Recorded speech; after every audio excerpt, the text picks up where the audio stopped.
It's not the house that's haunted. It's your son. What's your favorite scary movie? What's the boogeyman? As a matter of fact, it was.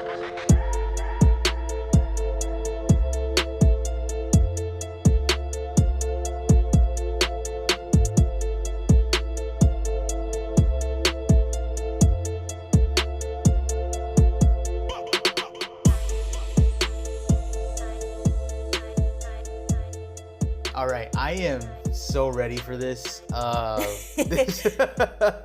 So welcome to episode 10. We've been doing this for 10 weeks. I know, it was a full realization just a couple minutes ago. Yeah. 10 weeks, and we're doing a pretty banger episode. This will probably be the end of season 1, so the next episode 11 will be the start of season 2 of our podcast. Ooh, So, I didn't even know podcasts could go into seasons. yeah, I have been numbering it as season 1, yeah. Ah. So after this, next one will be season 2 starting. So nice they were ending it on Scream. You on know what? We're Scream. gonna call it an episode 10 special, even though we didn't even fucking know it would be episode 10. Yeah. I'm gonna take it. We'll run with it. We'll see. You'll see it all over Instagram. Go follow us, by the way. Yes, please. It's literally at slasher @/and_sync. @/and_sync. Yeah. Sorry, we couldn't put the ER because I think it was already taken. It was already taken. Yeah, so /n, like the letter N, and then sync. Which, by the way, if we see you guys on an alley, Slasher and Sync. I'm gonna find you. We need to talk. Because, in all honesty, We'll pay you for the name. I'm just kidding. no, fuck that. Are you shitting me? No, I thought about making the page whenever we did our first episode, but I was like, ain't no way we're gonna make it this long. Yeah, I know, but look at us now. Wow, thanks, guys. I know. Thank you to anyone who's tuning in and listening to us I just know. ramble. I know, we're just popping ideas off of each other. I'm sorry, you were doing something sincere. But we're here talking about Ghostface, which I literally have a poster of. Yeah. You know, so No, not poster, it's artwork. artwork of the board artwork, right? Yeah, on the wood. On the wood, yeah. So yeah, we love Ghostface, and very popular character as of the last few years. Even before Scream 5 came out, I was seeing him everywhere. Nails, t-shirts, pop-ups, costumes. Yeah, I think funny enough, whenever I was first starting to date you, you were showing me the franchise. I have a whole story about the franchise, by the way, on why I didn't jump into it until much later in life. I guess I could include that into this before we prelude into the whole franchise. Yeah. But I remember when we first started, I started really diving in. And then out of nowhere, I see Meg the Stallion with these nails, and then people are dressing up as Ghostface, and people have colored Ghostface masks, and then they're bedazzling them, and then not even a year ago, Book Talk was going crazy over Ghostface masks and doing all kinds of but doing some kinds of fetish stuff with it. I apologize. Take the weird out. Or you can keep it in there. I will give my formal apology. Whatever is your kink and gets you going, man. Who am I to judge? Just don't be a pedophile. Look who you're talking to. I don't edit stuff. I'm just kidding. Oh yeah, no, that's right. You don't edit things at all. But I guess before we jump into the whole Scream franchise, I'll go ahead and give a quick TDLR as to why I didn't get into it until much later, literally into my mid to late 20s. Reason behind it being is that I was actually terrified of the Ghostface character, petrified. Just like how I react to seeing a spider today, anyway. And MJ knows what I'm talking about. And the reason behind it is because my god sister, yes, I have a god sister. Scream came out in 1996, and I was just a little too young to essentially remember what it is, but I believe Scream 2 and Scream 3 were out during that time. So either that or Scream 2 was already out. So essentially my god sister just scared the living shit out of me by hopping into my parents' master bathroom and then turning off the lights. And it was one of these really cool Ghostface masks, the kind of mask that you don't see them make anymore, because back in the early late 90s, early 2000s, Halloween shit was actually pretty decent for the price that you would get. Yeah. And this mask was a light up Ghostface mask, and it had a little squishy teddy bear that you would squeeze that would make fake blood shoot up through a wire and sprinkle down through the Ghostface mask. Mind you, I'm 4 or 5 at the time. or 6. I don't know. I remember wearing like a pink little frilly princess dress. Yes, I know, completely different to the person that I am today. But seeing that and then the actual mask, not only did it light up, it made noises too. And I guess they threw in like a Ghostface line of like, what's your favorite scary movie? I don't remember. All I know is that I was screaming and shaking and I didn't even want to go trick-or-treating anymore. And that year, funny enough, in our entire neighborhood, they had little Ghostface just like hanging around, the kinds that our old neighbors used to have. Yeah. Like with the head and then the sheets and making it look like an actual ghost. Or some of them were like movement, like would react to movement. It was so bad that I was still afraid of it, I think, in like until I was in 5th or 6th grade. Because I remember my dad and my mom looking at me and saying, dude, you're too old for this. Why are you still scared? And they told me I was too scared to be afraid of Ghostface, but they were still letting me go trick-or-treating at this time. And they shoved me through an area that was just piled with ghost faces. And I realized I am alone as far as conquering this fear. Until it came to watching the movies with you. I think for like the first watch. And now you love him. I love him. I can't get enough of him. I won't say I don't know why I was afraid of him, but I like it. And I like the character. I like the character design and everything like that. And funny enough, I think the first time that I was watching it with you, I was actually looking away, like how I look away at a screen whenever a clown used to show up. Oh, Remember? yeah. I would kind of like shrink, or like I think at one point you stepped away from us watching the movie with your sister, and your sister looked at me and said like, are you sure you're gonna be okay? Because I think she noticed me like turning my head into your shoulder or like just into your arm and looking away at certain parts, because like it would just focus only on the ghost face. But now we're good. I think exposure therapy really works. Do you want to dress up as Ghostface this year, since there's always 2 killers? This year? I don't know. We'll keep it a surprise. So my entry to Ghostface or to Scream isn't as elaborate as that. Or traumatic. I think my aunt maybe put me onto the movie when I was a kid. Which one? The first one. Oh. So which aunt? Oh. Bro, which aunt? On my mom's side. Oh, okay.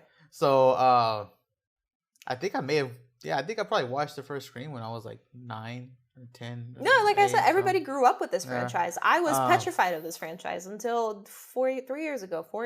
I don't know. A few months after dating you. Yeah, so I just grew up loving it, and my sister and I loved it, and I would watch it like all the time. I've probably seen these movies at this point, like I've probably seen Scream 1 like at least over 20 times, if not more. I think at least over 20 times with me, let alone on your own. Yeah, because I would just get up and okay. We mentioned this on our first episode, but Marva and I can watch horror movies in the background. I would get up, like at 11 a.m. or something, and I would walk into the living room and turn on Scream 4 if it was on Netflix, or if it was like, I would get so happy when I would see them. I would just turn them on, and then I would just go about my day, make a Hot Pocket in the kitchen or fuck around in the kitchen, Yeah. And I would just have it playing in the background. Like, Scream was always a guilty pleasure film for me, and the other ones as well. Yeah, and it doesn't feel like a bad thing to admit anymore. Like before, sure, maybe people would have poked fun at you.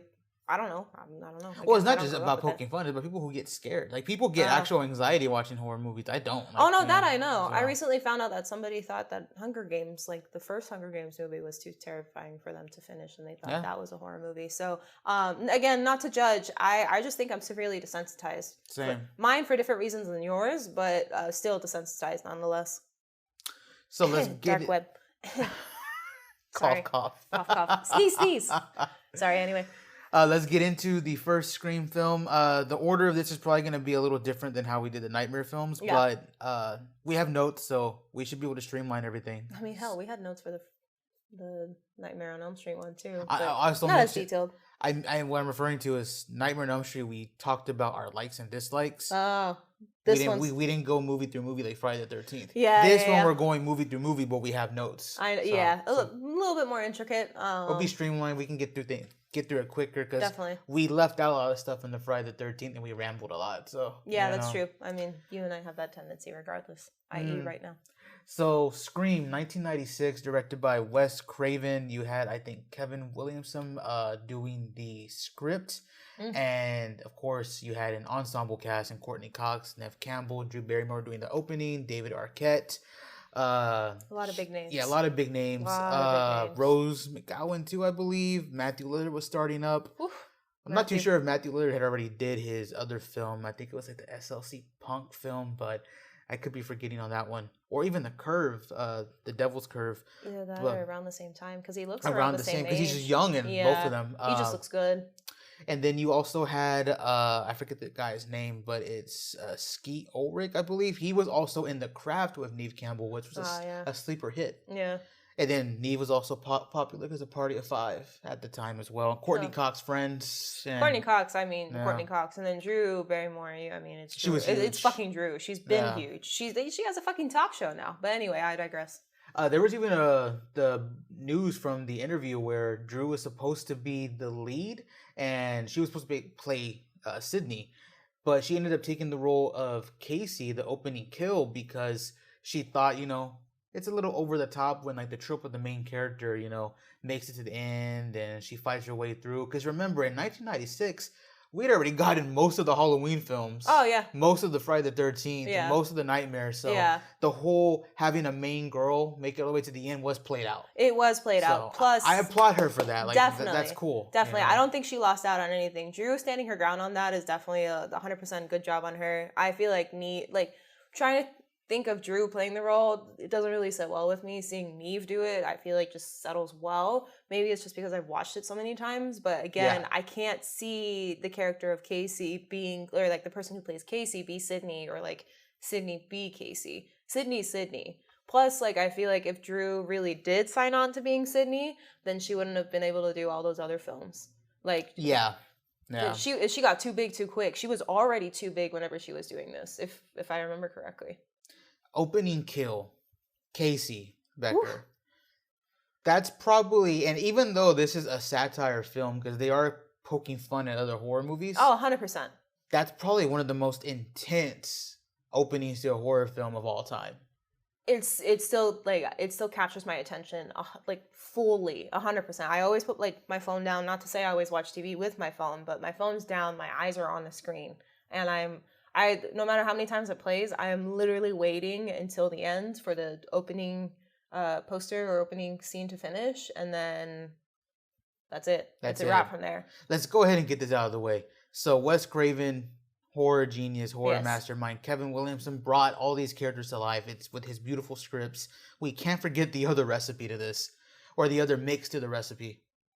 Roger fucking Jackson as the voice of Ghostface. Ah, yes, the iconic voice. And he's come back for every film, even the new gen ones, and phenomenal. I'm a glazer. I'll glaze all over that man. Love it. Love it. The fact that he can sit back and capture the speech patterns of each Ghostface and actually portray it. Like, come on, dude.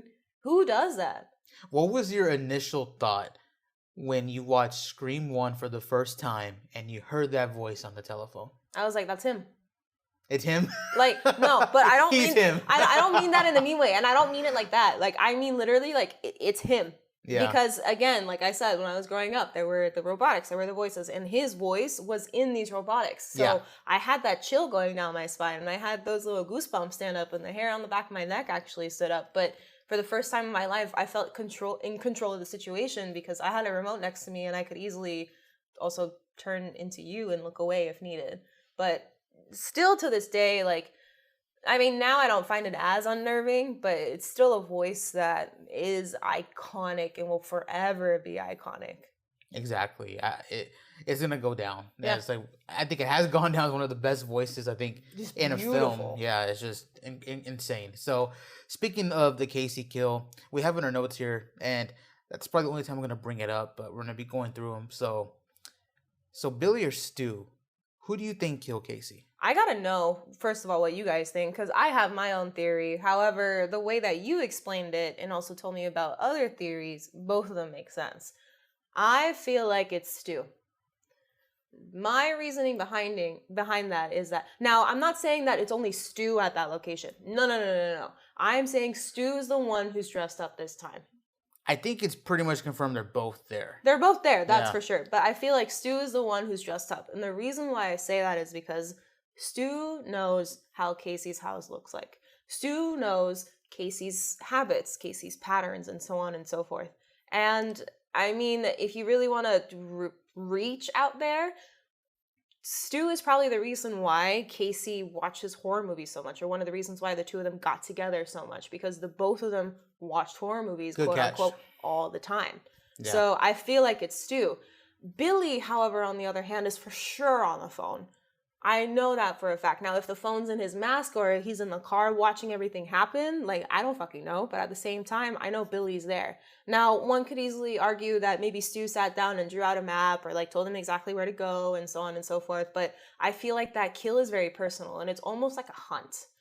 This Ghostface, whenever he first walks into Casey's house after gutting her boyfriend and everything along those lines, he knows where he's going. He's not looking. Well, the common consensus amongst fans, and this is based off of like interviews and articles. I haven't pulled those up. I kind of forgot to, but it kind of revolves around the fact that there's different points and different things that have been said about who did the opening kill. I believe it's mentioned that Billy's character did the opening kill. Yeah. I think it's also gone back and forth on the script on who had it as the opening kill. Mm-hmm. And if you do know, and if you know what I'm referencing, please let us know. Add us on Twitter or go add Please us correct on us. or correct us on Instagram or in the comments here. But I think the common consensus that I've read before is that they were both there, and that Billy killed Casey and that Stu killed Steve. Really? That to get back at Steve for taking his chick. Well, that I understand. I feel like Stu killing Steve was for sure the reason why, but I mean, I'm going to fast forward a little bit. Whenever Sydney, Stu, Tatum, and Billy are all at that fountain with Randy, like, Stu's out there, like, just saying it in great detail, you know, how you gut a person.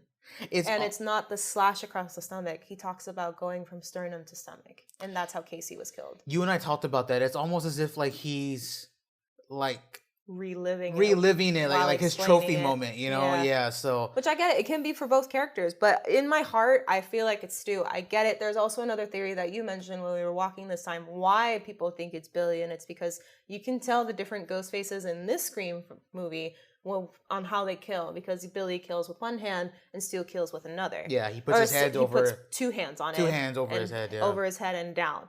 But again, I just feel like now, obviously, there can be definitely like all kinds of interviews, different actors coming forward and saying different things, but I still feel like in my heart of hearts that it's Stu, just because everything feels so personal. Like, Casey wasn't shocked when she took off the mask of Ghostface. Now, obviously, it could be Stu or it could be Billy that caused that kind of reaction, but because Billy is a classmate, of course, but Stu was her boyfriend though, or exactly, ex, so. Or ex at that time. So I won't negate the fact that Stu definitely killed Steve. However, Casey seemed to have almost lose all will to even fight back. I get it, she stabbed, but like even in her eyes, whenever she took the mask off. That's a good catch, yeah. So before we jump into the fountain scene where the group is together, we do get this, I guess, where they're interviewing the students and they're calling them forward. I've only seen one other person talk about this. I can't remember if it was on Reddit or if it was on a YouTube comment, but only one other person has brought this up that you and I have been discussing. What's up with the principal touching Sydney that way? And even the cops mentioning, like the sheriff kind of like rolls his eyes at it, and even Dewey doesn't seem to like it either. And you and I talked about it. I think it was the second or third time that I was watching and I looked to you and I said, the fuck is this principal doing putting his hand under Sydney's chin? And you looked at me, you were like, wait, what? And I was we rewinded it. Yeah. We paid attention to what his face was doing. Yeah. What the cops did and what Dewey did. I even brought this up. You kind of see his face when they mention that, oh, she's the daughter of, Maureen right? And Prescott, then his face gets kind of like, and you and I have, okay. I don't know if this has ever been brought up in any form other than just what we're discussing right here in a Reddit post or a YouTube comment. This is more of a headcanon. A headcanon. Do you think he might have been one of the guys Yes. that Yes. Maureen was banging against? Yes. Are you kidding me? Yes. Because like my headcanon behind this is because of the fact that like not only is he overly invested, because it's not just how he reacts whenever they bring up Maureen Prescott's name. He also says, so you mean her daughter is Sydney Prescott then, right? And like he almost seems to like wavering in and out of himself, almost like peeking in and out of his shell whenever he says that. Like who Who the fuck does that? Why do you need to do that? I mean, we all know Maureen was out there like spreading her legs like no other. Later on, we find out why, but like, I don't know. It just that kind of you don't do that unless you're actually really close with somebody. And he's at one point, overprotective of Sydney too. very overprotective, and at the same time, like, and I think I even looked to you at one point during the second or third rewatch, and I was like, he's not her father, right?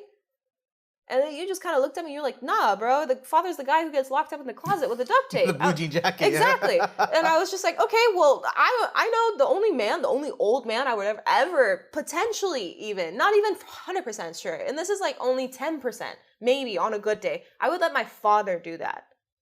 Yeah. Maybe. Like, who the principal? Are you kidding? Maybe he's a pedophile. Who knows? Maybe Maureen didn't really give it to him. But, like, at the same time, bro, or he has the headcanon of, like, Sydney will turn out exactly like her mom. So who knows? He also has that weird interaction with those two kids. students later with the scissors. He's swinging them around. And, like, crossing it across their chest. And, like, it's just, he's just a weird character. So him dying the way that he did, I never felt bad. I thought it was comedic. He was better as the Fonz in Happy Days. Yeah, 100%. But, Henry Winkler, by the way, respect, shout out to him. So moving on from that, that's when we jump into the fountain scene you talked about. We won't really mention too much of that already, but essentially the takeaway there is that Randy pretty much calls Stu as the killer there as a little joke. And then calls it out from the get-go. And we'll get into what also Randy prophesizes later, but, you know, Randy does the Stu call out there. We find out that Stu was dating Tatum, who I guess he left Casey for, you know, but I mean, he makes the remark that he dated Casey for like 5 seconds, but Tatum also looks like an almost copy of Casey, so that's neither here nor there. Speaking of the whole hunting and, you know, sternum to sternum shit, Billy looks like he wants to beat the fuck out of Stu. Yes, 100%. When Stu is diving into exactly how you kill somebody like a quote-unquote man, Billy is just, because the first time I watched it, I'm just thinking to myself, this man's just annoyed from his friend. Like, Matthew Lillard is just playing that goofy-ass man. Lillard is just playing that goofy-ass man who likes to crack jokes and make people feel uncomfortable in a certain way. Not in a bad way, but, like, uncomfortable enough to where, like, you're just kind of sitting back and chuckling to yourself, but in an awkward way. Watching it after a few times, I pick up on the fact that, no, he's not annoyed because his friend is the way that he is. No, he's annoyed about the fact that his friend is literally giving away how they killed it, and the way that he talks about it is a little too passionate. You can literally see it in his eyes. Oh, 100%. He's getting annoyed. Like, I think I think Billy says, and I don't know if it's word for word, but he says you need to have some tact. Uh-huh. Like, it looks like as if he's ready to jump through and, like, strangle him to death. But just because Sydney and Tatum and Randy are there, he stops himself. Yeah. So once the fountain scene ends, we finally get over to Sydney Prescott's house. Her dad already left on a trip, all that stuff. And let me throw this into the mix. So we already know that Billy and Stu were going to take the dad and blame it all on Mr. Prescott, right? But I feel like him sneaking into the window and overhearing the conversation between Sydney and Mr. Prescott was just the icing on the cake for them. Made things easier for them. 100%. They knew when to pick him up, how to knock him out, put him in Stu's house, all the above. Exactly. So there's this interesting theory that Marva has, and I'll let her get into it, but essentially it revolves around the idea that Billy hasn't really killed anyone since Maureen Prescott, and this falls in line with what she was discussing earlier about Casey and Steve being Stu's kills, because when he does get picked up, and you and I have made the joke about it, back in the day, lie detectors were used all the time. All the time. Even to meet the parents, the whole joke there is with the not the stepdad, but the potential father-in-law, Robert De Niro, doing lie detector. Yeah, lie detector on Ben Stiller's character. So they were super popular back in the day. Even in jokes, you would say, I would take a lie detector test. Yeah. You know, it was super popular to do that back in the day. Yeah, it was a method that every form of law enforcement was using. And we kind of made the headcanon that when he gets picked up, he's not stressed about it because, number one, they would never ask him about Maureen Prescott since Cotton was already doing time. Yeah. So they caught the killer in their heads. Yeah. There was that case was dead and buried. That's done. So they would ask him, potentially, did you kill Stevers or Casey? And if he said no, he would pass it. Yeah. But that's just our little theory. I'll let you go into it because you kind of mentioned a little bit more here on the notes about that. Yeah, I mean, so the reason why I have this kind of headcanon is because of the fact that whenever he's arrested, Billy seems to be just sticking to the fact that he hasn't killed anybody yet. Now, you can definitely argue about the fact that Billy is more of like the level-headed one, the one who could get away on the lie detector test. He could easily like keep it to himself, not really let his body give away the fact that he's lying. But I still feel like outside of Maureen Prescott, he hasn't killed anybody yet. It's just like he's planned it out and everything along those lines. He's walked Stu through it all. And I mean, if you take my theory into consideration, that's where Stu being the sole killer of Casey and Steve makes sense. I mean, I don't know. It just feels right to you. It just feels right. Like I'm not gonna say like because Billy always is repeating on like multiple occasions that he hasn't killed anybody, but he doesn't say in what timeline. Maybe he hasn't killed anybody as of recent. Maybe he's only killed like somebody a year ago. But if you're gonna make sure you're not incriminating yourself, you just leave it vague. I just haven't killed anybody. And he gets like visibly angry about it.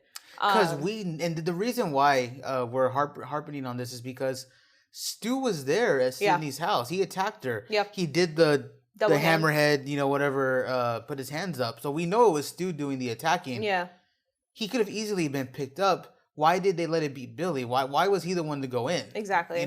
Maybe you could argue he could keep his cool better, which true. Yeah. That's true. That's definitely true. But I think it also just falls in line that if anyone can convince somebody he hasn't killed, it'd be him. Yeah. But then also going into the theory that I had about like Stu telling Billy exactly the layout of Casey's home, Stu seemed to navigate well enough through Sydney's home while chasing her before Billy walks in through the window. So again, like all of these can play into each other. However, like I just feel like because Sydney, in the way that it's been perceived through the film, Sydney has been dating Billy for a while now, well before Maureen passed or died or was killed, however you want to phrase it.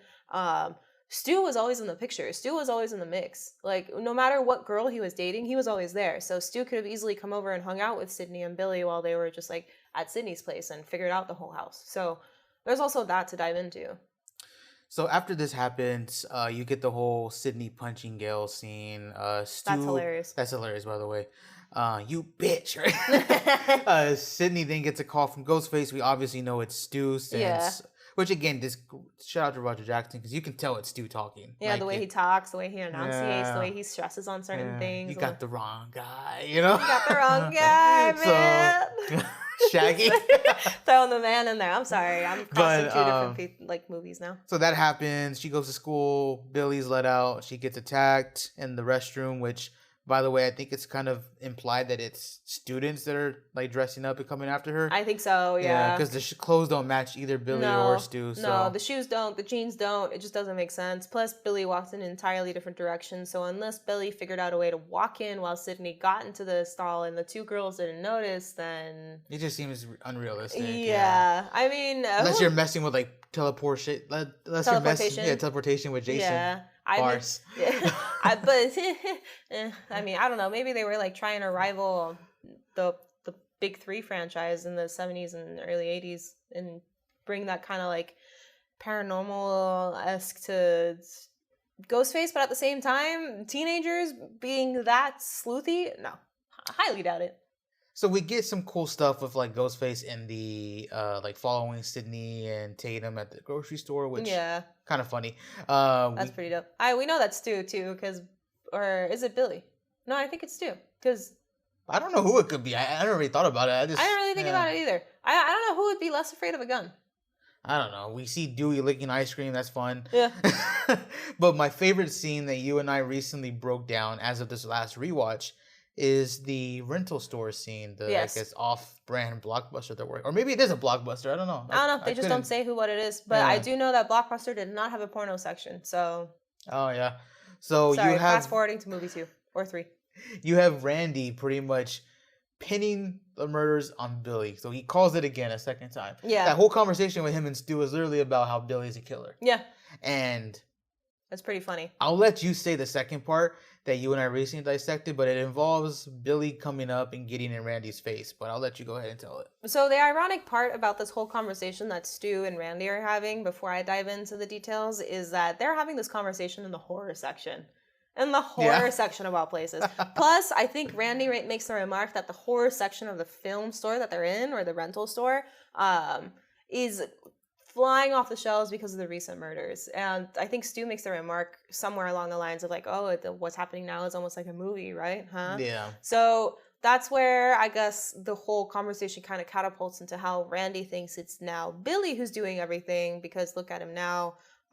He was in jail, now he's out, and then he sees Billy in an area of the story talking to 3 or 4 different girls, and then seems to be kind of honing in on the fact that he has a thing for Sydney, but Billy's always been in the way.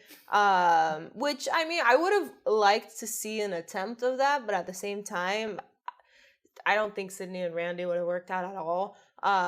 Plus, funny enough, this is something that you and I didn't really talk about in the episode, but I know we've talked about before. The fact that Sydney thinks Ghostface is Randy calling her the first interaction she has on the phone is fucking hilarious. So, again, I don't think she was ever in the mentality of dating him, ever.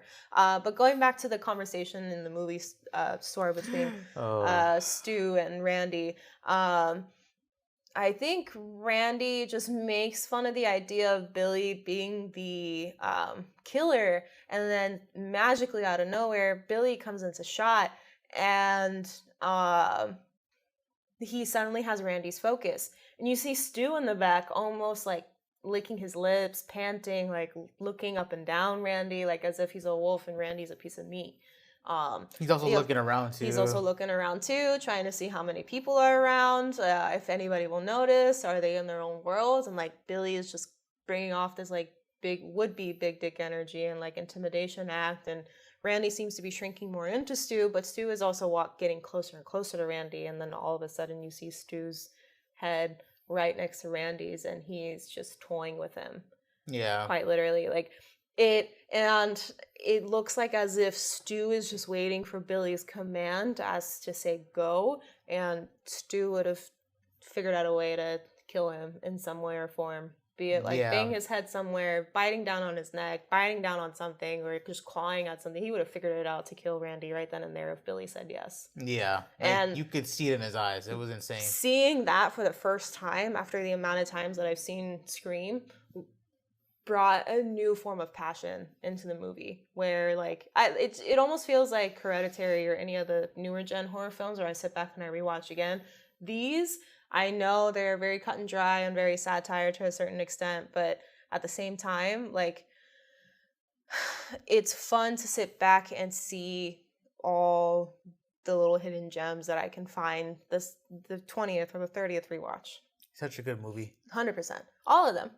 We make it to the house party scene, and at the house party scene, we get little, like, just people fucking around. Gail and Dewey pull up, which I find funny that everyone kind of marks over Gail being there. Yeah. When Stu's like, Gail Weathers. Yeah, you know? And I know. Everyone just goes fucking feral over her showing up. He finally pulled the popular girl. Yeah. To the party, you know? Like, the little dweeb kid that was made fun of during high school finally pulls the head cheerleader instead of the jock. So I recently found out that it was kind of controversial to bring up who was the one who killed Tatum, because you have actors saying one thing, I think the script says something else.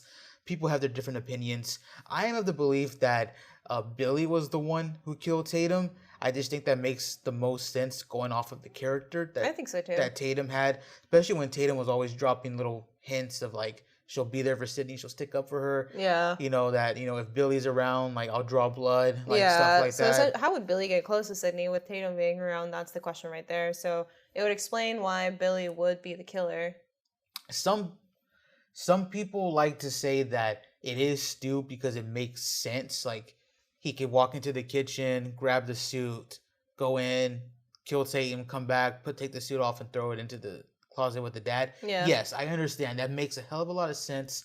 But to me, it just feels right because Billy was off killing the principal, which we know that's him later that does that. Yes, 100%. And then Billy also pulls up. Which also feeds into the theory of Maureen being one of the women that, or one of the, it feeds into the theory that the principal being one of the men that Maureen Prescott was fucking. Oh, that's right. That's why you and I also thought about the reason. Yeah, that was, we talked about this a long time ago, not during this rewatch. Not during this rewatch, Yeah. but this also feeds into the theory of the principal being one of the men, like one of the regulars, I guess you could say, of Marine Prescott's. Because Billy would have saw it on Roman's films, which we'll get into later. Much later. So, yeah, okay. All right. that threw me off the loop. Yeah, that's sorry. That is completely true. Yeah. Yeah. But okay. Billy killing the principal and... Yeah, that makes sense to why Billy would go after. Yeah. Again, it's headcanon that Maureen was banging him, but it's pretty much confirmed, I believe, that Billy was the one who killed the principal. Yeah, that's confirmed for sure. But it just makes sense to me that Billy would have came back, gone after Tatum. Yeah. I do know it's a little weird to make sense out of how he would have got out of the garage, since he leaves through the kitchen door and then comes from outside to see, like, to stop Sydney from leaving.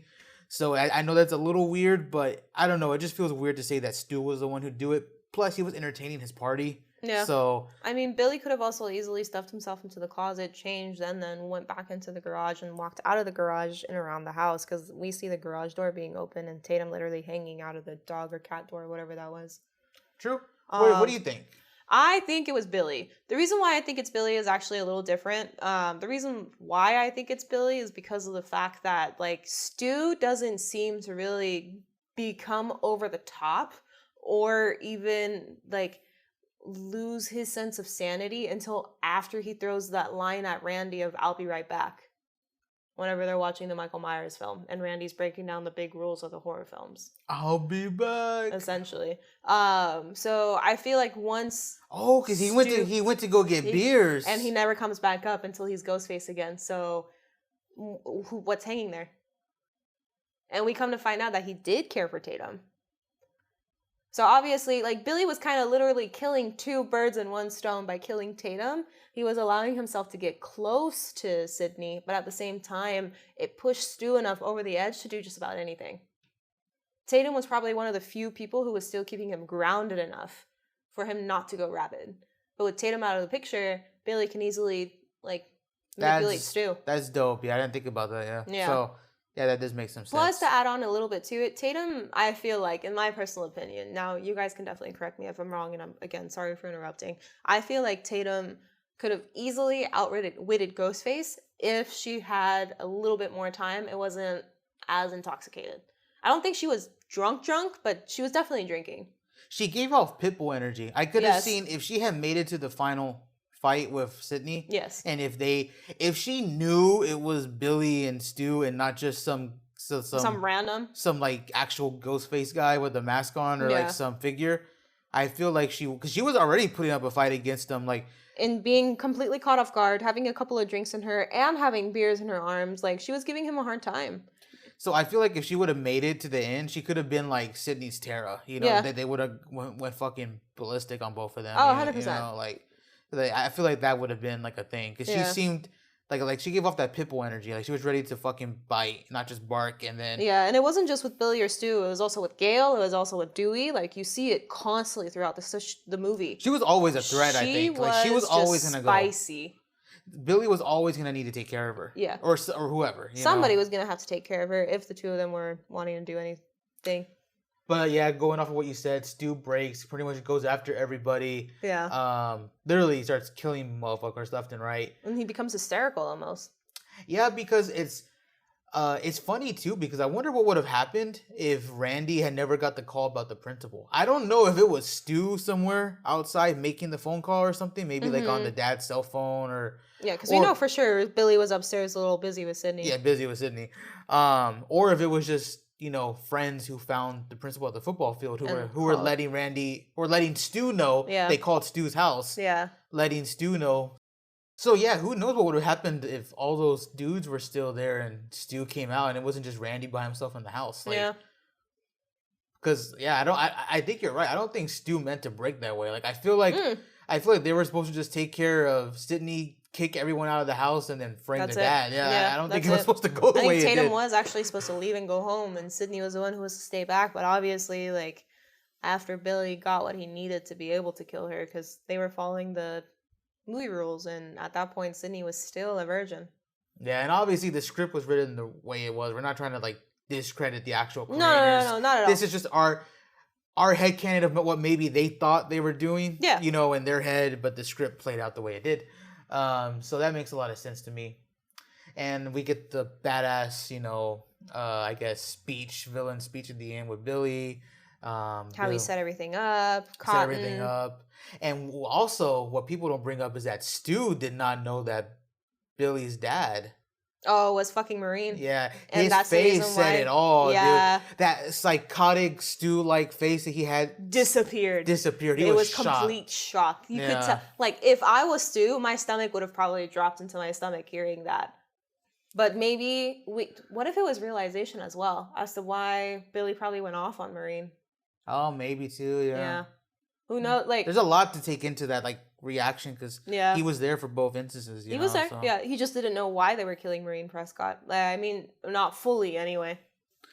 So, awesome stuff. We also end up with, you know, Sydney putting on the mask. We get that funny scene where she calls and Stu's like, my parents are going to be so mad. He starts crying. I love him. Like, if they ever bring Matthew Lillard back, keep the same energy, please, because fuck, man, are you like, he's funny and he's scary all at the same time, and that's a very hard combination to find. Yeah, it really is.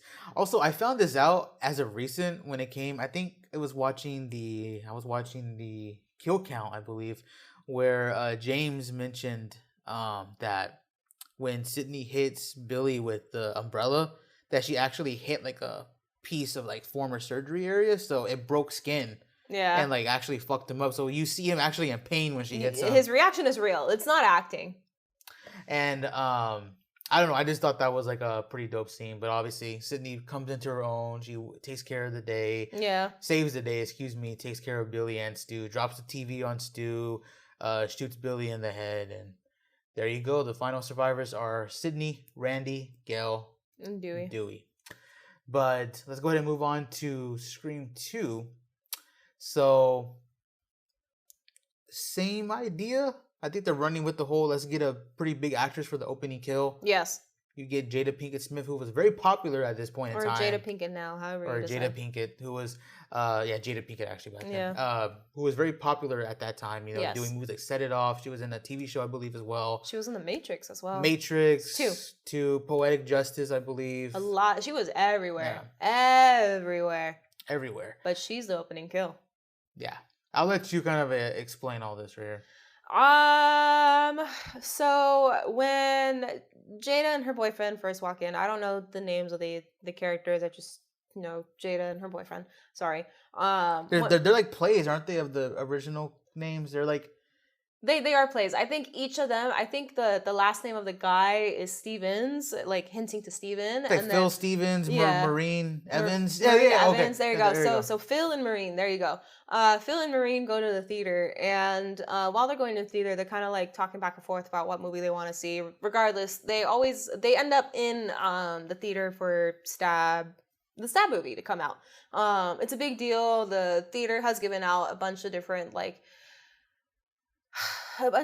souvenirs, a bunch of different masks, but and fake knives, so on and so forth. And when Jada and her boyfriend, sorry, I forgot the name right away, even though you told me. Phil and Marine, oh, there you go. When Phil and Marine finally sit down and settle in the background, if you pay attention, literally one row back, I think to the left of Phil, obviously on the viewer standpoint, you see a ghost face look at the both of them, kind of like its head turns in their direction, and it stays there for a good minute, and it keeps staying there until the movie starts. Yeah. Once the movie starts, you have Marine walk away because she needs to get popcorn, so on and so forth. She comes back. Phil needs to go to use the restroom, and then I think that Ghostface is gone too. Yeah, actually. It's not there. Yeah. He's not there at all. So. But surprise, surprise, we come to find him in the bathroom, and that kills history. Yeah, you gotta be a strong motherfucker to stab that shit. Cause like breaking a stall door, it's fine. I've met plenty of people who have done that. Yeah, I've done it. Yeah, so it's fine. But that precision stab right through. So I feel like this Ghostface, and again, I would like to think that this is Mickey killing, because who could identify these two in the crowd? They also went to the same university as he did. And we come to find out later on in the movie, I'm pretty sure anyway, that they were in some of the same classes that he was in. So that they were an easy target. But I feel like Mickey was so lucky, but also unlucky for the type of bathroom stall that he got. Because if he were to use the same amount of force on metal bathroom stalls, it would have easily punctured. But this man did it on hard plastic, like cutting board hard plastic. Do you know how hard it is to stab a cutting board? Plastic all the way through and into someone's ear and brain? Like, are you shitting me? And he is on some sort of like monstrous energy, or he's just raging out. I think it makes the most sense to be Mickey, like you said, because of what we find out from Mickey way later in the film, which we'll get into about him being a professional killer. We got some other things to bring up about that too, at that point. But yeah, I think you and I even agreed that it could be both Mickey and Mrs. Loomis there. Yeah. But we kind of decided that Mickey's probably the one doing the killing. Yeah. Of course, after that happens, huge scene where everyone's freaking out. You know, Sydney's already getting like campus prank calls. People are going feral over what just happened at the movie theaters. Yeah. A killing at a movie theater where it was inspired off of real killings not too long ago. At the movie they were watching, it was stabbed, you know, so. Which I guess is a bit meta, but regardless. By the way, I found it so hilarious that Robert Rodriguez was the director for Stab. Oh, yeah. I was like, I just started laughing, regardless. I love Robert Rodriguez. But anyways, so that was, you know, that played out the way it did. There is something I want to bring up about Randy during that, for something that probably took place this morning. Yeah. But we'll get into that in movie 3. Yes. But nonetheless, Randy is pretty like, I don't care. It has nothing to do with us. Exactly. People get hurt in the theaters all the time now. Like, it has nothing to do with us. They had a funny little sequel discussion, but I don't really think it was all that. I mean, Marva and I have had more in-depth movie discussions. The only thing that I feel like is notable is that Mickey seems to be emphasizing on the fact that there are a lot of sequels out there that are better than the original. He was really trying to outdo Randy on that. He was really trying to drive it in. Now, you can argue that maybe, who knows, Mickey is the bigger movie head, or trying to claim that he's the bigger movie head, and saying that, no, the sequels are good, because he starts listing them off, but... I mean... I love Randy. Sorry to cut you off. Yeah. I love Randy as a character. Yes. Love him. He's not the best when it comes to movie knowledge. No. I actually think Billy, I think Stu, and I think even his niece, Mindy, are all better than him when it comes to movie knowledge. Mindy, and then I would like to think Kirby as well. Yeah, Kirby is also really smart whenever it comes to horror films, because I think the first time I was watching Scream 4, she was listing off movies I still hadn't seen and hadn't heard of, but I only watched because she listed them off. Yeah, so I think I love Randy, but he is a flawed character when it comes to that. You know, but... I mean, he comes off as a know-it-all, and we all know why, but it is what it is. Also, can we talk about the fact that he looks like a leprechaun in movie 2? Shut up. Okay, I'm sorry. not his height, just the ears and the ginger hair. Yeah. A little different than movie 1, right? Yeah, because I was trying to look at it in movie 1, and who knows, maybe he still hadn't matured to his body, I guess is the best way to phrase it. But his ears weren't that pointy, man. But since the killings were so popular, it's all over the news. Yes. What does the news bring? Gale, of course. It brings the weather. Gale. So it brings Gale. Gale's on campus. She was walking around with her new cameraman, like trying to get all these shots in, and you and I come across this discovery, and I think I'm going to let you do it because you look enthusiastic right now. I love it so much when we find new shit, when we're rewatching the franchise. Because we've seen it so much. So, and it's new to us. I'm not trying to sound like a know-it-all either. Like, it's new to us. If you guys have figured it out, cool. By all means, man. We're just marking out because we took the time right now to watch it. And I think I only caught this because I was high as a motherfucker when I was watching Scream 2. But off of weed. Yes. Grass. The grass. Le grass. Le schweed. The lettuce. The devil's lettuce. So when Gail's on campus talking to the cameraman, like Marva said, Mrs. Loomis is literally in the back looking at Gail. And she's like staring her down. Like, I'm talking like some, you know, Billy and Stu at Randy at the movie and the blockbuster. Store. Yeah. She is staring her down like a predator, stalking her even. And Mrs. Loomis is walking out of the shot. And once she gets out of the shot, there's like a momentary lapse there. She gets back into the shot, and this time she's completely changed character. She went from Mrs. Loomis, Mother on Revenge, to Debbie Salt, reporter. up-and-coming reporter. Up-and-coming reporter. A reporter that's been following Gale for a while, who's been modeling her reporting style after Gale for a while. And when do we come to find out she actually does it? The first time Gale has her gathering for her book. Yep. She's in the audience She's asking in the questions. She's asking too many questions because Gale recognizes her after a couple minutes of conversation. So, yeah. The look in her eyes completely gone. And like Marva said, we come to find out that she's been following her for a minute now. Yes.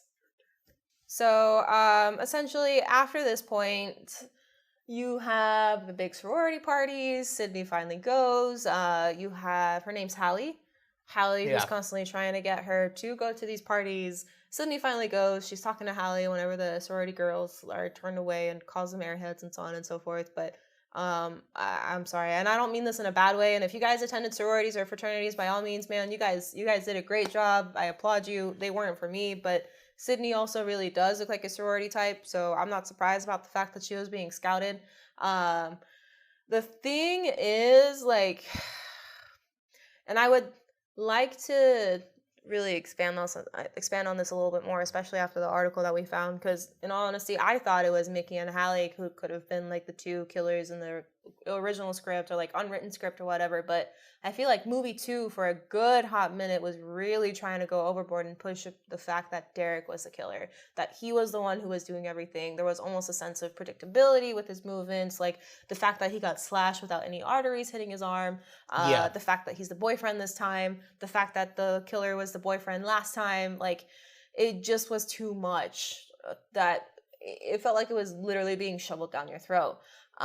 Even with Hallie too, as well, like you were just saying, like it's not just Derek, like they really go ham. Yeah, at this point, I feel like there are moments where Hallie's almost giving this look similar to the way that Mrs. Loomis was giving it to Gale, to Sydney from time to time. But at the same time, who knows? Maybe it was actually a look of concern, and you and I were overthinking too much.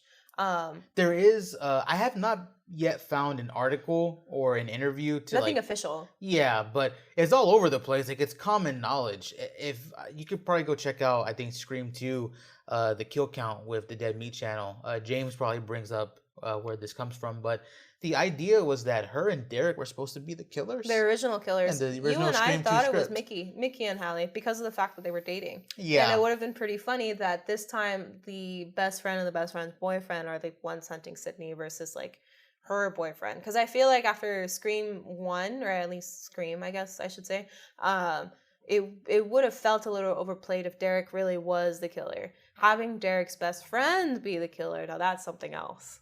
Now you do get the death of the sorority girl, which funny. Daphne. Sarah Michelle Gellar. Daphne. You do see Debbie Salt running around the premises, so we know it was probably her that killed her. Plus, Mickey was at the party. Mickey was at the party having. You a see good him time. walking out the house too, so yeah, he was there. Then of course that leads into the cast kind of coming closer together. She alienates Derek. I think at that point Randy gets killed too, which sucks really bad. It was probably one of the worst kills I had to cope with. I was kind of waiting for an anime moment where they say, "Psych, just kidding, he's Dragon not really Balls. dead." Yeah, but no, he's dead. He's gone. It's very sad. I remember tearing up actually whenever I saw it. They figure out at this point he's going after similar, I guess, names to Woodsboro victims. So, I think Gale actually is the one that pieces it together at the police station. Plays into movie 4. Yes. We'll get into that. But essentially, they're going after a copycat killer. They know this person has some sort of love or affiliation to Woodsboro. Yes. So it's getting real, grimy and dirty. And it's very passionate. Like, these kills seem to have a lot of violence behind it. Now, whether it's like passionate rage or just the fun of killing itself, like that's for you to determine, of course. But which is why Cotton kind of becomes a prime suspect, even though he's out. Yeah, like the way that he kind of carries himself, what he does for a given moment makes you think that maybe he did really take on the killer, like the character of Ghostface. But at the same time, I mean, movie 4 also points out why he could never have been Ghostface. Even movie 3. Movie 3? Oh, movie 3 would have pointed out why he would never be Ghostface. But we'll continue with movie 2 before we jump into movie 3. Yeah, I'm just gonna wrap it up here because there's not really too many extra notes on this. It's just pretty much the way the movie goes. Yeah. I did want to discuss though, because at this point, Sydney does get detectives. Yes. After the whole Cotton fiasco in the library, she's under huge lockdown. They're gonna take her away, hide her. Yeah. And these detectives are dumb as shit. But I don't know how they got promoted as detectives. I would be better detectives than them, guy. Like, I swear to God, promote me as a detective right now, please. I would do much better than those two fuckers. So they get taken out in the goofiest way. One of them actually has a badass kill with like the pipe from construction going straight through his head. Yes, but right before he's killed, he's holding onto the windshield with a gun and doesn't shoot the fucking gun. He's just sitting there being like, hey, yo, slow down, relax, police, pull over. No, he's not going to pull over. He has the car. What do you have to do? Move your gun a little bit to the windshield, pop, pop. Didn't his partner just get killed right in front of him and then he gets up with the gun? Put the knife down, fucker. He says it. You don't talk. You saw your partner get killed. Why the fuck? Why? We're beyond freeze. We're beyond no freeze. that. Nothing. You just shoot, bro. Your partner died in front of you. You're seeing blood. You're in an active crime scene. Stop it. But funny enough about this scene, this is something that Marva actually found on Reddit. So shout out to by accident. By accident. So shout out to this Redditor who the name's deleted, redacted, I guess. Redacted somehow. But I'll let Marva love him. discuss it. So so that whole spiel that I had about the passion or the passionate rage or just the passionate killing, it was derived off of this. And I'm actually very mad that you and I didn't notice this ever. But I love this Reddit poster, Reddit person or Redditor. They essentially said that Mrs. Loomis says at one point, I think maybe this is after killing Mickey or shooting Mickey, one of the two. Towards the end, yeah. Towards the end when she's facing down Sydney, she says that that Mickey was already an active killer before she had any form of like contact with him and recruited him off of the Psycho website. So like him being Ghostface was not the first time he was killing. He had killed plenty of people before, which is why he showed so much precision and so much like, I guess the best word would be to say like he just didn't really falter whenever it came to killing the two cops because he had already done it before. It's the reason why he went to Windsor, the college that Sydney was at, because apparently, and again, according to this Reddit post, he wanted to go there so he could kill Sydney for himself. Mrs. Loomis just happened to hit the jackpot off of that Psycho website. Yeah. Yep. Insane. That whole like double kick on the windshield makes a lot more sense now too. Yes. Yes. Like this man, I get it. Yeah, I mean, he had a certain look to his eyes, sure, by all means, but fuck, bro. The poster also goes on to say, I find it scarier that we don't know who his victims were and how many he had killed before Miss Loomis found him. I know. Mickey could potentially have the highest body count. Probably out of all the other Ghostface, because like if you're really going off the fact that he was a serial killer before all of this and was never really caught, then what goes to say that if Mrs. Loomis hadn't killed him, what would he have done after?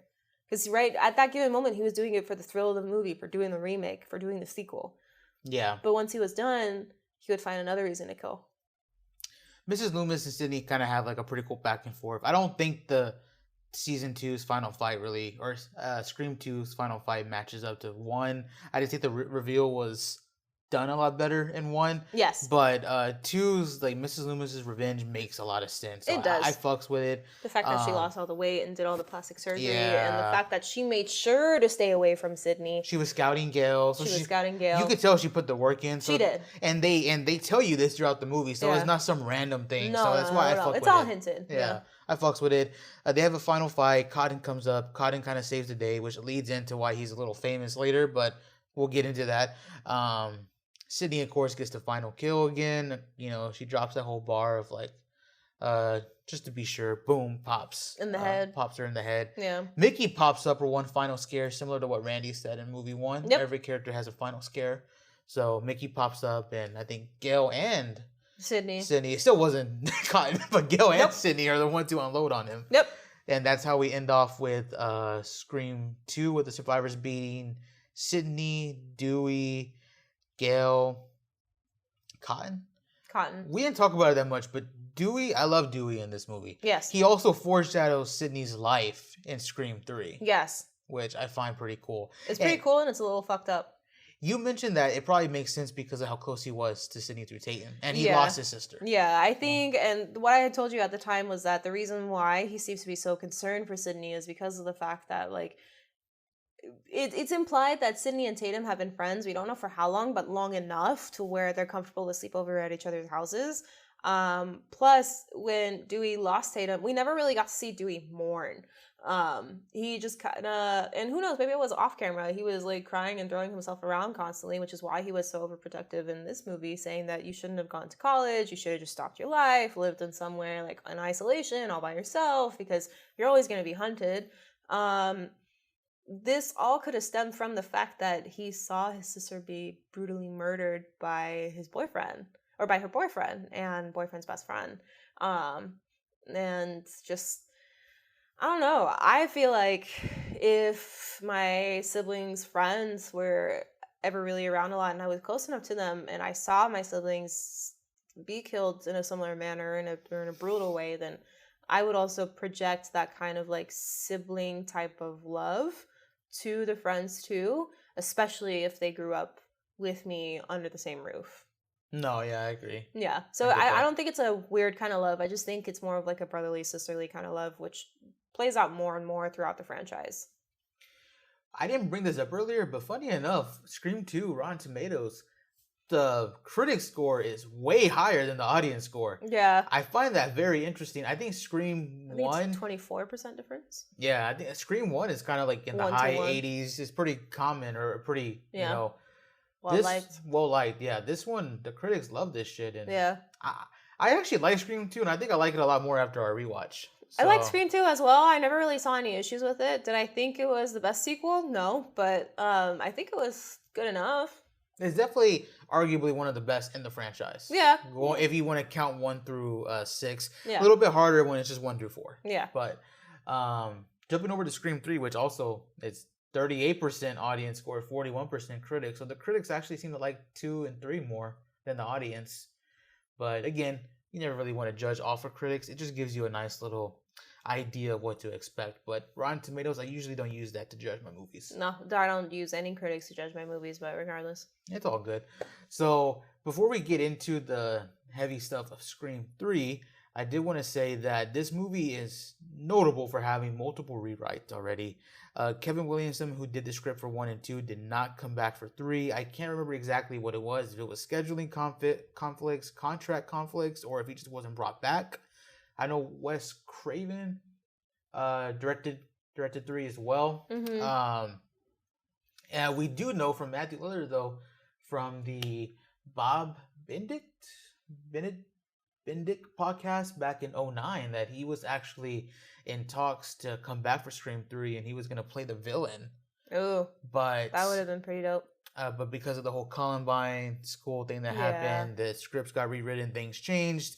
Things moved from Woodsboro High School over to LA. We did the Hollywood movie. Mm-hmm. And that's where we find out that Roman is the killer for that film. But we'll go ahead and jump into what we thought about the movie. I'll let you talk about the cotton note that we have here. So, to expand on that Cotton note, you guys remember how I said that I really don't think Cotton was Ghostface in movie 2?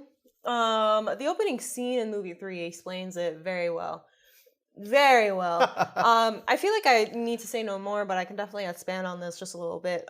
When it comes to confronting Ghostface, he has no hands to throw at all. No hands. I don't know how he made it through prison, first of all, because if I'm not wrong, people who grape others are essentially viewed as shit, and he was a person who essayed and murdered Maureen Prescott. So I don't know how he made it through, 1. And 2, why the fuck would people think that he's Ghostface when he can't throw hands with Roman? Then again, throughout the movie, we come to see that Roman has almost like monstrous strength, more than Mickey, more than Billy and Stu, more than Mrs. Loomis, which is insane.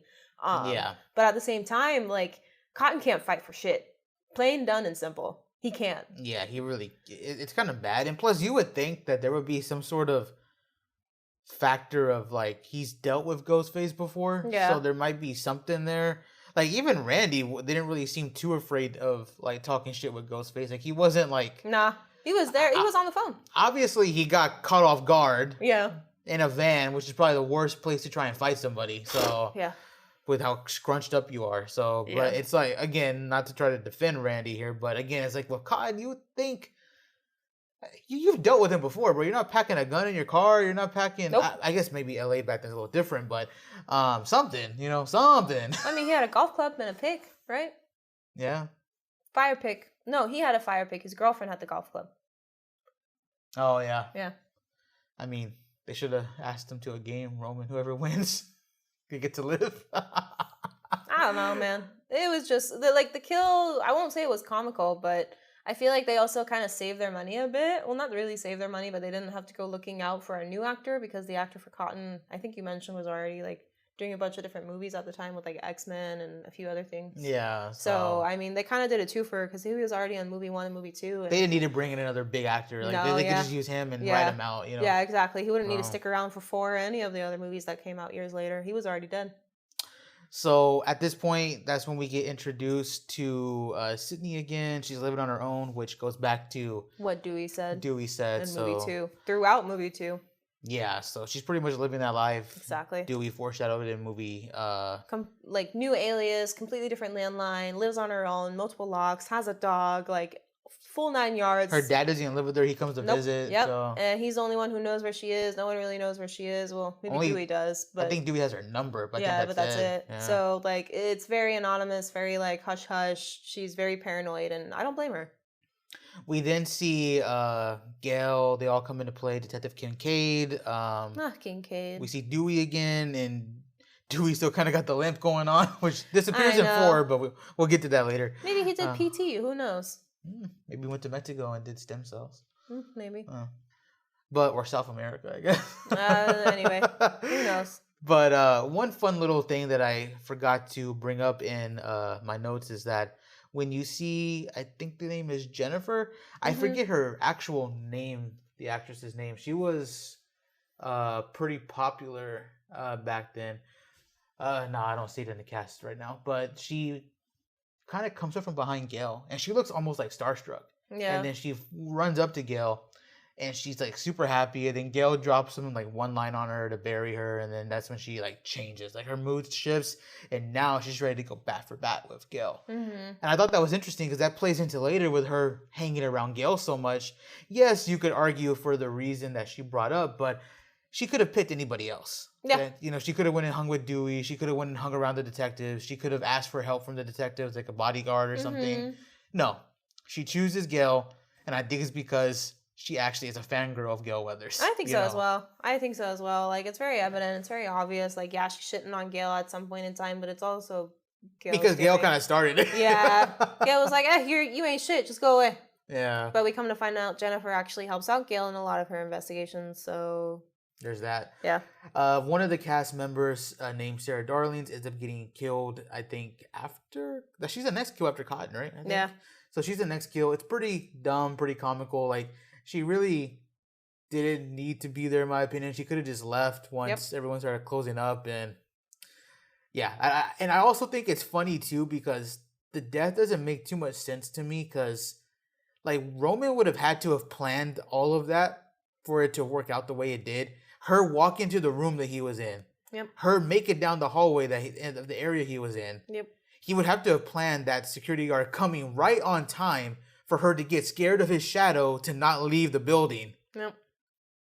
It just seems a little too contrived how she ended up in that room. Immaculate timing. The room is also the room filled with a bunch of like ghost face masks, props, so there's no real weapons. I don't know. It's too contrived, but I don't know. Maybe Roman really is that mastermind that he claims to be. We don't know. Yeah, Albert Einstein level, intellect. Technically, it was his wife. Anyway. But anyways, yeah, her death was pretty comical. After that, we move on to, I think, at this point, they're having that party scene, right? I think there's some little scene with Sydney and the mom where the mom's like a ghost. She's dreaming it, which was very interesting. They played a lot around with the supernatural in this film. Yeah, a little bit more hint to the supernatural. I think you also need to take into consideration like the whole paranormal activity vibes coming out.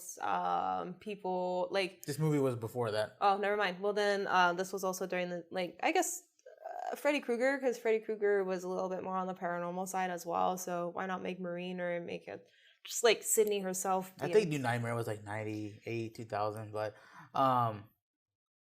essentially they play around with the supernatural in this film. Not really much to say there, but finally when we make it to the Jennifer's house party, I guess, if you will, there's a lot of other stuff that happens there, like Roman getting picked up and stuff like that, but again, really nothing there. The bodyguard is fucking around Dewey's house or trailer. Yeah. And the bodyguard actually kind of puts up a fight against Roman, but again, Roman gets the upper hand.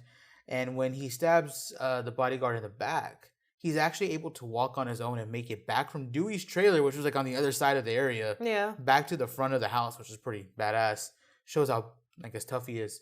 Falls to the ground. And something you pointed out, I think I heard something, so we turned the volume up, but then you pointed it out that maybe he was trying to warn them about the voice changer, because he's like pointing at the phone.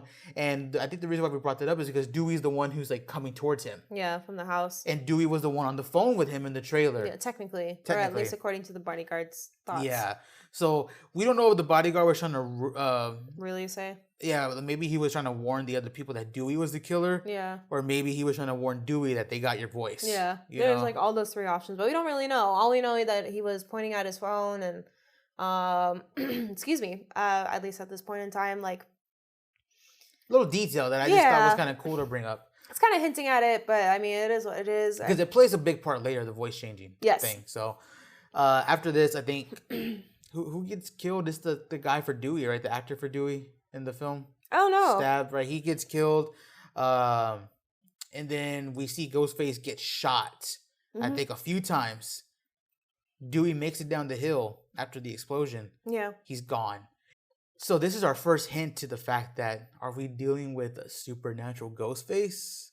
Yeah. Is he taking those bullets? Like, what's going on here, right? The Dewey is sure he hit him, and we saw him get hit, you know? So very interesting stuff there. At this point, I think after the house party scene... It's just not only that, but there's no blood after Ghostface being shot. There's no blood, yeah. Nope. Nothing left behind at all except for the photo saying I killed her. Yeah, which is like I think the second or third photo at this point. Yeah, at this point anyway. So once we get through with the house party scene, Kincaid is going fucking crazy. His partner's driving them up the wall. Like we got an angry mayor. Yep. They want Sydney. They need Sydney. Yeah, Sydney still isn't in the picture at this point yet. So Sydney pulls up to the station. She tells Dewey like, "Hey man, it's safer for me to be here because he already called me. I'd rather be with you guys." Yeah. Dewey's like, "Bet, all right, let's go." That's when they go and talk about everything. And one thing that you and I have always discussed when we watch Scream 3 is that she's wearing the same outfit for movie 2. You want to explain why we think that's important? She's not only is she wearing the same outfit, she's also wearing the necklace that Derek gave her as a form of protection, if you will. The sorority or the fraternity letters. Excuse me. And my headcanon, and I guess the reason why you could say like, or it's a canon that you and I kind of came up together, was that the reason why Sydney is dressed the way that she is and is still wearing the necklace is because she still hasn't gotten over what's happened to her in the last 2 movies during the last few years. Like, she's still very much stuck. Hell, her haircut's very similar. It almost looks like an outgrown version of the one that she had for movie 2. So, if anything, like, she's very much stuck in that moment in time, and this is the movie to where she finally finds all that closure. Technically, or according to the franchise, and I guess according to the tape that Randy puts up for the rest of the survivors. So after Sydney pulls up, she wants to go check out, where these pictures have been taken, which is at the studio lots. They go to the studio lots. Which is the same studio that Stab 3 is being filmed at. Yes. I think Dewey and them are just kind of fucking around, and then they get surprised by Randy's sister. Well, one of the reasons why they go there is because Dewey identifies the fact that Marine is on the same set where Jennifer is, That's why they wanted to check out the studio lots. Yeah. So they get surprised by Randy's sister. She has a tape for them. Yep. Now, I'll let you explain this, but I thought this was a really cool fucking note that you and I took, and I think it's something that makes me appreciate Scream 3 and 2 a little bit more. Yes. So now that Randy is on screen playing and the videos being played, it's very funny to see the interaction that's between Dewey and I guess video Randy, if you will. This interaction the two of them have a cute little exchange, but it's not a true Yeah. exchange. Honestly, every single time I see it, I chuckle no matter what. But at this point in time, I think the thing that you and I pointed out is that the outfit that he's wearing while filming this homemade movie, is the outfit that he was wearing shortly after being dismissed from the film class whenever he was having the debate with Mickey about sequels. So right about the time that Sydney walked up to him and said, "Hey, have you heard about the killings at the theater?" And Randy was trying to play it off like, "No, that's not," he was in denial, or at least saying, "No, that's not true." So in front of Sydney anyway. And you and I discussed that, or you and I pointed out, excuse me, that at the party, the sorority party, he's wearing a different outfit. Different outfit altogether. So that means he must have recorded that video shortly after. Either in the morning before he went to class, Shortly or after. Shortly after, because it is daylight. The sun is beaming in. Sun's still out, and we don't know what time of year it is. It could be the fall. It could be the springtime. I think it's like, I don't even know what type of it's if it's the fall or the spring semester. I have no idea. Regardless, it's still during the daylight before the party. So Randy took the time to film his goodbye before the goodbye was really given. Goes to show how scared he actually was. Like, it was all a front. You know, so. Completely. Like, even whenever he was talking to Ghostface on the phone, I'm sure he was scared shitless. Hell, I would be scared shitless, but I digress. So in Scream 3, something that we brought up, there's like no definitive killer, it seems. What does that mean? Meaning, like, there's no person that you and I can sit back and be like, yes, he's for sure the one. Isn't it just Roman? It is Roman, but I feel like throughout the film, it's constantly being tossed back and forth. It's being tossed back and forth between all different characters. Usually with movie 1 and movie 2, you have a general idea of who could be the killer. But with this movie, that's not the case. For a good while, I don't know if it's Roman. I don't know if it's Gail. I don't know if it's Dewey. I don't know if it's Sydney of all people. I mean, yeah, they throw it. Guessing her reaction. No, they throw it around to everybody. Everybody, even the actors, even the actor for Sydney, the one who we come to find out later had to sleep with the same person that was handling Maureen Prescott's, I guess, time in Hollywood just to get the role of Sydney. But regardless, like, it just seems to constantly be rotated throughout everybody. So you have to question everyone. Well, later on in the movie, we come to find out that, or come to realize, I should say, that Kincaid seems to be the one that is almost being pushed down our throats as being the potential killer. He seems to have almost an obsession with Sydney, trying to figure out who she is, where she came from, and so on and so forth. And he almost seems to find a sense of relief whenever she's around. Now, the partner makes a joke about, oh, you know, maybe you should go and buy her flowers and so on and so forth whenever they're splitting up, and Sydney goes explores the active scene in the studio lots. But I personally never really thought it could be Kincaid. Like, I get it, he was always obsessed with killings. He kind of like makes the remarks of the horror movies and always being in a horror movie because he's in Hollywood and he's a homicide detective. So kind of makes a very dry joke, but at the same time, it could be interpreted in two ways, that he's a horror fanatic as well. Going back to what you were talking about when it comes to who the killer can be. By the way, that was all me. I had no idea what that note meant. That's when I asked, like, what does that mean? Marva was literally answering the question. Yes. Yeah. So if you guys didn't really know what that meant, then there you go. I gave an explanation both to MJ and to y'all. So, not knowing who the killer was, you and I talked about this too. During the studio lot chase, when Sydney's being chased by Ghostface. Yeah. There's a part in the movie where, like, she ditches him at some point. And then he somehow ends up in the room that she was right next. And this room is up a staircase, by the way, you know. Mm-hmm. And the room is of the murder of Maureen. And he's under the sheet. He, like, rises up. And again, it goes back to supernatural shit. Is Sydney just seeing this? Is this just in her head? Or if it's Roman, and if it's Roman, how the fuck did he do that? Trapdoors, he knows the set, if you really want to get technical about it. But well, you and I talked about that. It still seems kind of unfeasible that he... Unless he was Flash, ain't no way. Like, where was the trapdoor, bro? All the way down the second story? And then he shoots him up? How did he get into that room without Sydney... Nah, but what I find a little weird is that the blood splatter that's on that bag for the movie scene is the same blood splatter that she saw on the sheet that was covering Maureen outside of her house. The one that pushed her over the edge before the phone call from Ghostface that made her go and see Dewey and the rest of them. So maybe we could tie it into the paranormal fact, but if you guys figure out a way to explain how Roman got up there, then by all means, man, prove us wrong, because I would love to hear your stories. Not to make fun of you guys, but like in all honesty, like I would love to see and sit back and contemplate it and think about it, because I just love being proven wrong. That guy's face, I forget the black guy's name, but when they're asking like, "Did you take the mask? Did you steal the mask?" I took the mask as a souvenir. Oh, it wasn't the black guy. It was the girl who was playing Sydney. But then the black guy goes, "Oh yeah, sorry." But then the black guy goes, "Don't look at me. I didn't take shit." Yeah. I mean, they were throwing classic 2000 lines in there.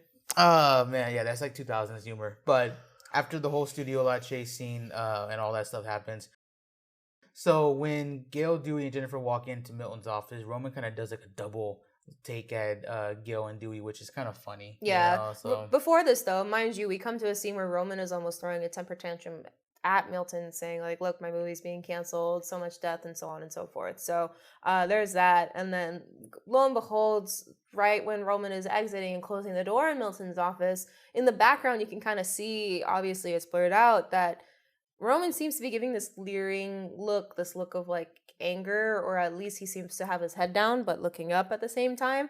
I don't really know how to explain it, but it's mixed into there. It's like one of the first times this movie gives us kind of like an idea of who the killer might be. Because like with Mrs. Loomis doing the stalking predator, or like Stu with the psycho eyes, like this is the first time you really kind of see that happen. And mind you, this is like a little bit more than halfway through the film, so up until this point we don't really know who is the killer, because like it's even implied that maybe Gail's doing it just because she needs another story, just because she can't really seem to get any stories to catch other than ones that revolve around, like you said earlier. So like there's a lot of different ideas being tossed back and forth, but it's not only that look. The other thing that kind of like throws me off is the fact that Roman seems to bring up this viewing room.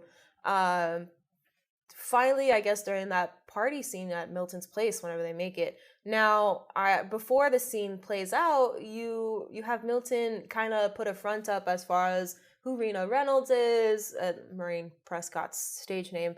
What happened to her in Hollywood. What happened to her in Hollywood, and how that bled into her life in Woodsboro. We come to find out that she wasn't just a lady spreading her legs for fun. No, she was doing it because she had a traumatic experience in Hollywood. And while Milton, the way that he explains it, make it seem like it wasn't entirely his fault, he did put her in that position. We don't know how many people did what to her, or how many turns were taken, but it was enough to cause enough trauma and to have her run away from Hollywood altogether. Which movies back in the day did that a lot. They always wanted to imply that if you were SA'd, or if it was some sort of like traumatic essay, you would get a big part. You grew up to be like, not that. What? You grew up to be a slut or something. Like, either a slut or you cope with your type of trauma through SA by continuing to fuck. But at the same time, they did it a lot back then. They did a lot back then. They still do it today. I think the research behind it all at that given point in time was coming out that like I made the joke earlier about exposure therapy, but in and of itself like the person who was SA'd is doing it because they want to take control back from that situation. Who knows? Maybe Maureen was trying to make sure she was in control consistently, but the only way that she could cope was that on a constant basis, and her husband really couldn't give it to her. So she went and explored other options, if you will. But that's like more of a psychoanalysis of Maureen Prescott. And that bleeds into the secret viewing room that Roman brings up. Somehow knows. Even though, like, yeah, I get it. He's close to Milton, and he seems to have the key to Milton's house, which, again, is a little questionable. Or he stole it, but... probably. I don't know. So, when he does that, Gail kind of looks away because she's aware of what happened to Rena in that room, and... I mean, I would look away too, and I would not want to go down there. Yeah, no. After hearing the kind of story that Milton brought up, definitely not.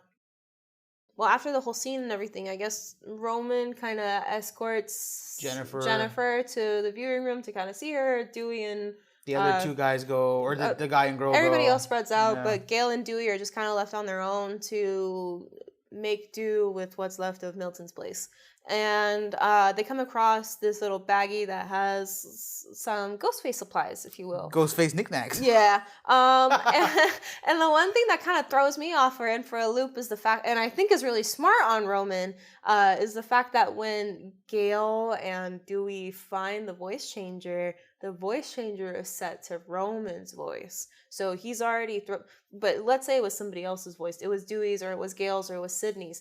the cops, if they came across that voice alter system device thing, they could easily rule out Roman because Roman's own voice was downloaded onto there, so he could be painted as a victim. It matches up his plan later about Definitely. framing Sydney. Yeah, so like Sydney's voice, is in there too, but I mean, one could argue, like, or at least Roman would say that they could argue that Sydney was trying to throw off the investigation too. Same thing that Roman was doing, but I still feel like that was really smart on his part. Yeah.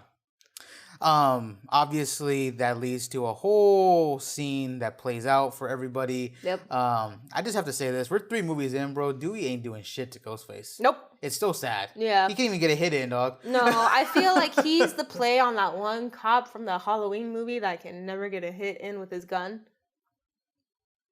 Who are you talking about? The guy that is in love with Lori, the one who tried to shoot Michael. Hawkins? But so you think he's an early 2000 Hawkins? Probably a play on Hawkins. Because Hawkins can't shoot either, be it young or old. Yeah, that's true. But which I don't know how he passed Police Academy, but regardless.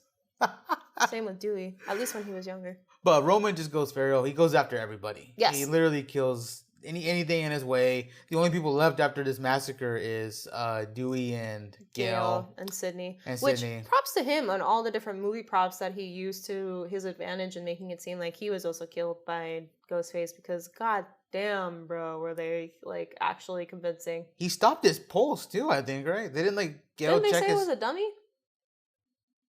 That it was a dummy Roman?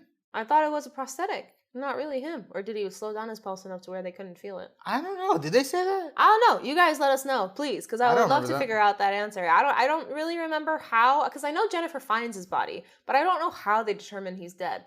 Gale checks his pulse. Yeah. So, yeah. But, I mean, I guess the body was in a cooler, so the body could be cold if they really wanted it to be that way, and Roman wanted it to be a prosthetic, but he could have also stopped his pulse long enough and stuffed himself into a cooler. But anyway, you guys let us know, because that would be pretty cool. After tying up Dewey and Gale, he then calls Sydney over, and Sydney joins the party. We get a huge fight scene. Yep. Pretty cool stuff. I know people like to shit on the brother reveal, and I get it. I'm not the biggest fan of it either, because I do think it undermines Billy. Yep. But Roman does pretty much give the speech, the villain speech, that he's the mastermind. Big he monologue. did all of this. He showed Billy the footage. Yep. Everything, right? Yep. And everything. Not only that, but Roman seems to be obsessed with horror movies, so it could have projected onto Billy and Stu's idea of like being overly involved in horror movies. But I would also like to argue the reason why Roman is so obsessed with horror movies is because his biological mother was also in it. Roman just seems fascinated with Rena Reynolds and the life that she had in Hollywood. Obsessed with that, yeah. And just obsessed with how she lived her life. So for that given moment in time, be it a few months or a year or a couple years, however long it was, Roman threw himself into the life that Maureen built for herself in Hollywood, but never seemed to mature out of it, if you will. No, I feel you on that. And we get this interesting scene where after the huge fight scene plays out and Dewey and Gale make it into the room along with Kincaid, Sydney is actually holding Roman's hand, right? And you and I kind of thought, and they kind of zoom in on the hand and she starts to like let go of it very slowly. You and I kind of emphasized that that's her like letting go of everything. Because earlier in the film, she was talking to her dad about how, like, why did mom have so many secrets? Like, why did she put this on us? Yeah. And I think here, Roman is the epitome of that secret. Yeah. Roman is the epitome of that life she lived that bled into the Woodsboro life. Yeah. So I think when Roman dies and she kind of finally lets go of it, that was her letting go of all that shit that has happened to her. Her mom, Billy, Woodsboro, Stu, everything. At the college. Like, yeah. And I mean, the movie ends with her coming back from a walk and closing the door, and the door swings wide open, and she doesn't go back to close it. She just goes and sits down in the living room again. So finally, for the first time in a long time, she feels like she can put her guard down. She's made peace with everything, but she also knows that for the time being, at the very least, nobody has a true motive to come after her. At least not until movie 4 comes into play. By the way, if you wanted to know if Roman was supernatural, no, he wore a bulletproof vest. Yeah, that's it. Dewey needs to shoot in the head for fuck's sakes every single time. Especially after going through this 3 times at this point in time. I'm not talking about movie 4 right now. 3 times. He should know. They need to shoot the head, right? Sydney knows. Gail knows. Shoot the head, bro. Just shoot him straight in the forehead.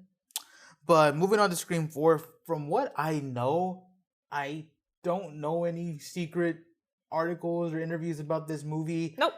Maybe my friend Mark might know, and if he does know, I'll probably make a little Instagram reel for you guys talking about that. But again, not really much information that I have on Scream 4, so we're just gonna run down the movie as fans, really. I mean, the one thing that you and I always bring up whenever we're watching Scream 4 is during the opening sequence, when Jenny and Marnie are watching the stab films, and then they get attacked by Ghostface, Jenny mentions Trevor. Yep. Is it Trevor calling me?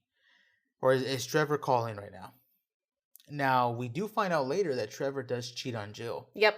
So, you and I wonder, is Jenny the one that he got with? And if so, that's probably why Jill and Charlie go feral on her, you know? I think so. Or mainly Jill, probably. Jill, probably. I mean, I had canon in my head the way that Ghostface was talking to her whenever she was on the phone with Jenny, of course, that the way that Ghostface says, "Do I sound like a Trevor to you?" is the way that I would expect Emma Roberts, the actress, to speak whenever it comes to acting like a complete bitch. Like, it sounded, the way she spoke was very similar to like Emma Roberts in Coven, where she was playing that actress, that stuck up Hollywood girl. Do I look weak to you, bitch? Exactly. You know? So like it had that same energy behind it. Yeah. Charlie, I feel like at that given point in time, he still hadn't regrown his balls all too much to speak like that quite just yet. Roger Jackson, again, does a phenomenal job of capturing people's like Personalities. punctuations and speech, like just Yeah. so cool. Enunciations and personalities behind their voices as well. After this, we get introduced to everybody. I love the fact that Dewey has the Beverly Hills Cop theme as his cell phone ringtone. We do see that him and Gail are together. They did get married, or he proposed to her, excuse me. Proposed to her in movie Scream 3. which yeah. I think around that time in real life, Courtney Cox and David Arquette were either married or he proposed to her as well. So, yeah. So pretty, it was cute. Yeah, pretty cool. We get introduced to everybody. Kirby, I think their friend was Olivia. And then we get introduced to Officer Hicks, Sydney, Yeah. all that stuff. Sydney's back this time for a book tour, and she's writing about her life up until the point of movie 3. Took a page out of Gail's book, right? Yeah, So- but decided to really put all of her stuff, essentially tell the story that has been out there in her own way. And Scream 4 does try to do a pretty good job of like making you feel like this is Scream again. Yeah. Like with them showing up to school, like there's the reporters and everything, and yeah, very much like the first movie. What I also really enjoy is during the time that we're being introduced to Jill formally and Kirby and Olivia makes the comment that Sydney seems to have the title of Angel of Death or the Reaper because everybody around her always ends up dying. Except for her. Yeah. Which is a little weird because there's always like 2 or 3 other people alongside her who always end up alive after. For some reason, this movie thinks that Sydney was the only survivor. Yeah. I don't know why. Don't know either. And you and I kind of touched base on that later on in the film too, about how like Charlie and Jill seem to forget about the fact that there were other characters too, or like real life characters, real people. People who are there right now. Who survived the first quote unquote film, the first occurrence of the Wood Sparrow killings with the ghost face mask. But I mean, that's neither here nor there, right? We'll get to that in a second. Yeah. So finally, when Sydney does meet Jill, this is after, I guess she gets not framed, but they throw like the bloody stuff. All the evidence in the truck of the rental, which I don't know how Charlie or Jill could have figured that out, but they did. Because they mentioned that they got the rental that morning, so Yeah. they would have, that's some flash shit right Yeah. there, you know? But Sydney tells Jill that she reminds her of herself, and Jill laughs. And I think you mentioned that it can be easily thought of as that, like a laugh of endearment. So, Yeah. Almost like, oh my God, really? I can definitely do it. But Jill, it could also be interpreted as Jill laughing almost like she's trying to be like Sydney altogether, or at least trying to react. Like the fact that she got the validation from Sydney that she is like Sydney is enough for her to continue with her plan. You get where I'm coming from? I think also at this point in time, like Sydney makes a remark about how she should be able to leave, but there's like a few, or no, am I jumping too early? I think this is the part where like Hicks and Dewey come into play. Yeah. But it seems that like Deputy Hicks is being, because after that exchange, Hicks is in the hallway, but she's in like a dark corner of the hallway, and she does that weird, creepy smile walking into the light. She Yeah. goes, "Hey, like, I don't know if you remember me. We were in the same high school and so on and so forth." And in that given moment, I felt like, now I don't know about you, that it seems like as if she's being portrayed as being the potential killer. Like, she seems to really be focused on the fact that Sydney's here and Sydney's back and all that other stuff. And I got like this kind of creepy vibe off of her, especially the first time watching the movie. And I was pretty convinced that maybe it was her. She even showed interest in wanting to solve those murders. Yeah. She like looks at Dewey with like these almost like puppy dog eyes, but in a creepy way. Like, Yeah. I wish I could have been a part of the force when you were solving those earlier murders. You know, like, Yeah. so she seems to be very infatuated with the Ghostface killings. Mhm. And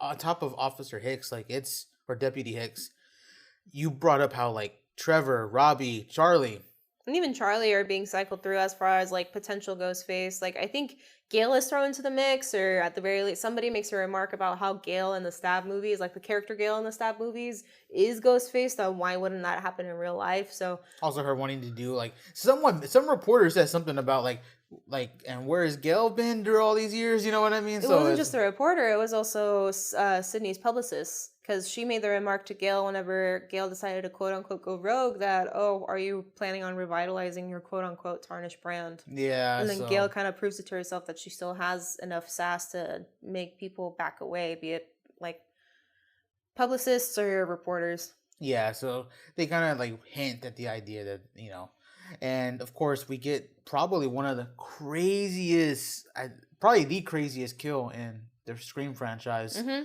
Olivia's death, which happens right next door. Cops are around. Charlie still comes in and gets the kill. We know it's Charlie because Jill's back at With her Kirby. own house with Kirby. And dude, Charlie, he must have had a crush on her or something, or I don't know, dude, because he went off on her. He just kept stabbing and stabbing and Her- said, like, unironically, I'm sorry, guys. Her intestines were all over the place. Like, Her blood was splattered everywhere, all even on the over. ceiling at one Yeah. point. Like, her, I don't know how you get all that blood everywhere, but it could have also been because of the fact, I think you mentioned it around this time, that whole blood, like, ban on blood through Hollywood was lifting or had been recently lifted. So who knows? Maybe they were making up for the lack of blood, or at least how Could have been, expressive yeah. they could be with blood before. The lot of the intestines are middle- back out. The blood's all over the place. Yeah. You see the mangled bodies more in this movie, which I like. I don't mind the gruesomeness. I actually enjoy it. I like this movie a lot more than I rewatch. Yeah. So, you know, everyone's going crazy. Jill gets cut. So, and they're kind of like taking, you know, little tidbits here from like past movies, you know, to kind of, you Yeah, know, just like being like, oh my Derek God. getting sliced, Jill gets sliced, Yeah. you know, so little things like that. We find ourselves with Gail trying to use Robbie and Charlie as her way to kind of get some leads, right? Because Mhm. Dewey does not want her involved in any of this. At all. Which, what are your thoughts on that, actually? I feel like Dewey is overprotective when it comes to Gail to a certain degree, because I mean, in movie 3, he literally proposed to her by saying, like, look, you and I both know this won't work out, but let's go ahead and give it a try.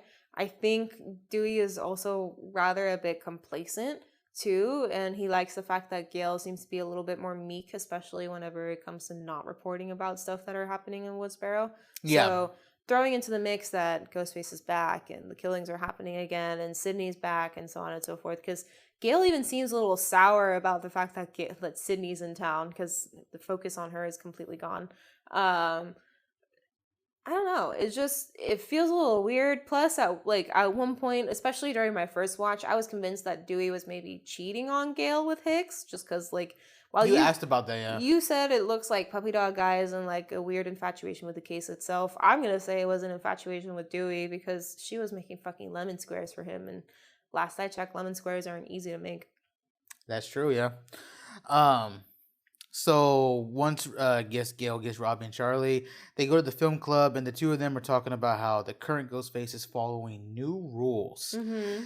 They are subtle hints that Charlie could be the killer. Like, he kind of looks, I don't want to say like into it, but you could see it in his eyes that he's like kind of like, Very passionate whenever yeah, he's describing. happy, passionate about like what this new Ghostface needs to do to like outdo the The the rest, original. how to make sure to do a remake right. Like Robbie also throws in his 2 cents, but then the both of them, whenever they finish off the statement, if you will, they both say, "Let's not implicate Charlie." Right. Like, why is that line really needed to be thrown in there if you're not really doing it? No, exactly. And there's no cops around either. Yeah. So I think we kind of passed up the publicist getting killed, but yeah, she gets killed. That's fine. She's not memorable. So once the Stabathon party happens, now it depends on who you talk to, or how you interpret the scene. But I think you said that you think it's Jill. I think so too. That's killing Ghostface. I think so too. No, yes, I do think so. I think it's Charlie. I'm convinced it's Jill. The only reason why I think it's Charlie is because I don't know how far away Stabathon is from Jill's house. It just doesn't make much sense for her to go to Stabathon and then come back from Stabathon just to kill the officers and go after her mom and Sydney and then make it all the way to Kirby's. I think it makes more sense that Charlie, left what's-his-face on a pee break, went after Gail, right? Dewey can't fucking shoot him because he's bad at shooting. Takes off the outfit, ends up with Kirby and Robbie. I think that makes the most sense. But you're convinced that it's Jill because you think of what happened later, right, with the hospital scene. Yeah, so. I mean, I'll leave it at toss up. I won't say for sure, but what I will say is that I do feel like Jill was probably a little bit more involved. Now, what I mean by I feel like Jill's there, I feel like Charlie was probably there during the first scare, and then Charlie just drank a little too much while with Robbie, and who knows, maybe Jill took over and stabbed Gail in the shoulder. But you did also bring up the fact that Charlie could have easily told Jill that, hey, I stabbed her in the shoulder, I did this, I did that, or she figured out by calling the hospital, because at that point in time, HIPAA wasn't really that intense. But regardless, both of them make sense. It's similar to like the who killed Casey, Stu, or Billy. So let me know what you guys think, because I get it, driving back and forth is a bit intense, but you can have abandoned farms just about anywhere in California. True. So after Gail gets attacked and Dewey fails to capture Ghostface again, we then move to, I guess, Sydney and her aunt being chased and killed. Yeah, whether it's Joe or not, I guess. I think that's Jill, because Charlie was probably mobbing over to Kirby's place. Yeah. And then the cops were also killed, and they were killed in a very quick and I think Jill even way. says she had to kill her own mom too. Yeah. So yeah, Jill was the one who killed the cops and the mother, which again is why I think it was Jill or why it was Charlie that stabbed Gail. Okay. But after that, we moved to the anti-party scene. Now you mentioned this. You said Jill gives Kirby a look. What do you mean? So when they're talking about the Stab franchise and everything, and Charlie's talking about how nobody's gonna ruin his Stabathon, I think Kirby's talking to Charlie about either her movie collection or just horror movies in general, and then it leads to a conversation about Stab 7 and how Stab 7 seems to be Jill's favorite altogether. Now, we don't really know what happens in Stab 7 because we only see the beginning scene in the movie itself, and then we also see that same scene play out in the movie whenever they're at Kirby's place. But right before the topic of discussion changes and when Kirby's bringing up Stab and Stab 7 altogether, Jill seems to almost give a look to Kirby. Not necessarily gearing it towards her, but more so as if she's acknowledging what she's saying, or she's finding amusement in what she's saying.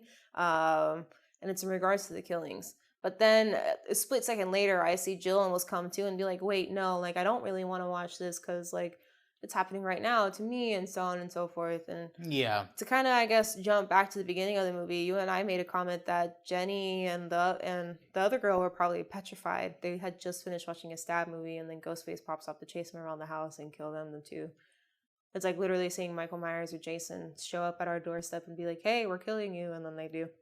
Yeah, people don't talk about that enough. I think how the Stab movies in universe made Ghostface a lot scarier. Yeah. For anyone who lives in the Scream universe and watches Stab, and then you somehow start getting chased by him, Like that's like you said, some like it's like Michael Myers Petrifying. coming to life in our universe, and I was gonna say Chucky, but Chucky's not that scary. And complete honesty, I feel like I would just kick him away.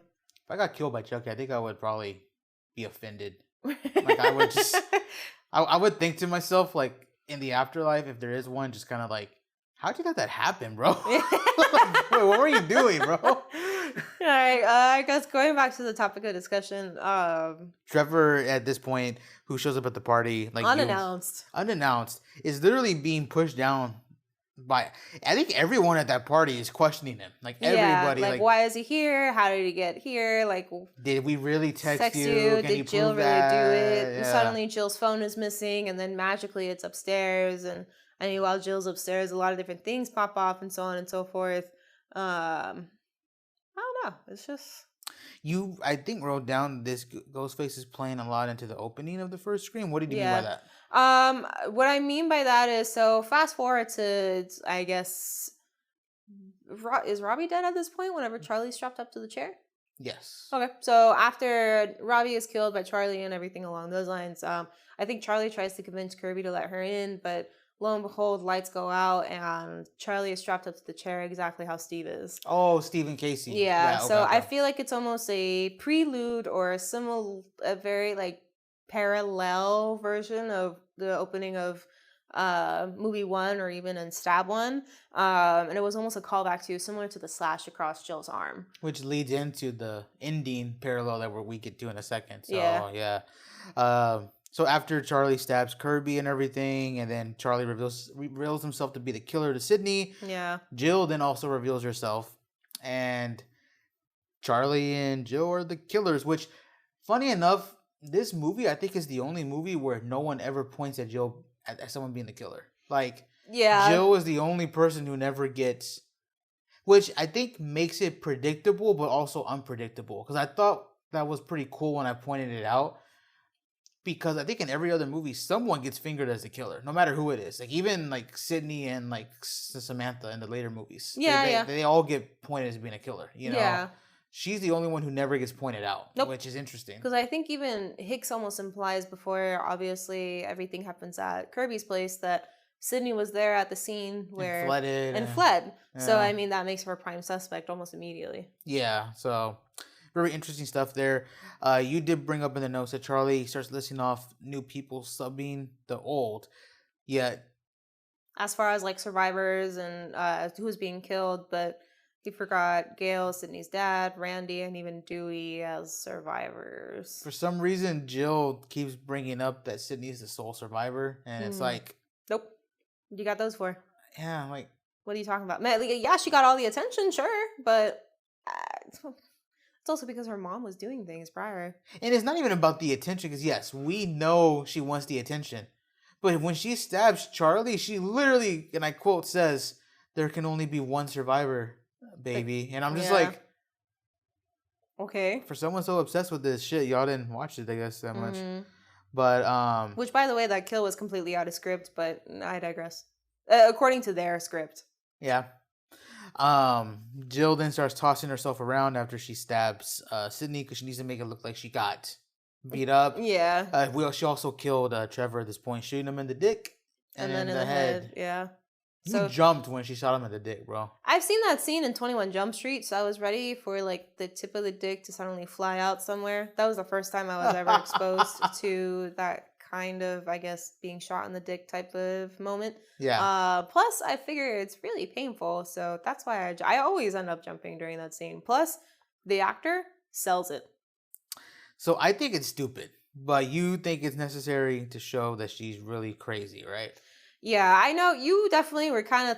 I'm not gonna say throwing a bitch fit, but you were throwing a little bit of a temper tantrum, especially whenever we were watching this scene. That you feel like this scene is completely unnecessary, and I kept telling you the opposite. That no, I feel like it is completely necessary. Now, I feel like the reason why that I do is because I have seen a lot of movies and a lot of TV shows depict characters in that similar way, where they want to change the narrative and make it seem like they're the victim, but they were the ones who were assaulting, if you will. So how do you do that? You make evidence. How do you make evidence? You throw yourself around. she was the one who was in control of the entire situation. You see her throwing herself around. She's cleaning up all the weapons. She's getting more scars. She's forcing the carcass of Trevor to scratch her face, pull out her hair, hold on to the gun, so on and so forth, which, again, I don't know how you could explain a guy shooting himself in the dick and then in the head by mistake. So there's that. Plus, like, Trevor, I'm pretty sure, still had a bit of duct tape around his legs, so I don't know how they easily jumped to him being the killer.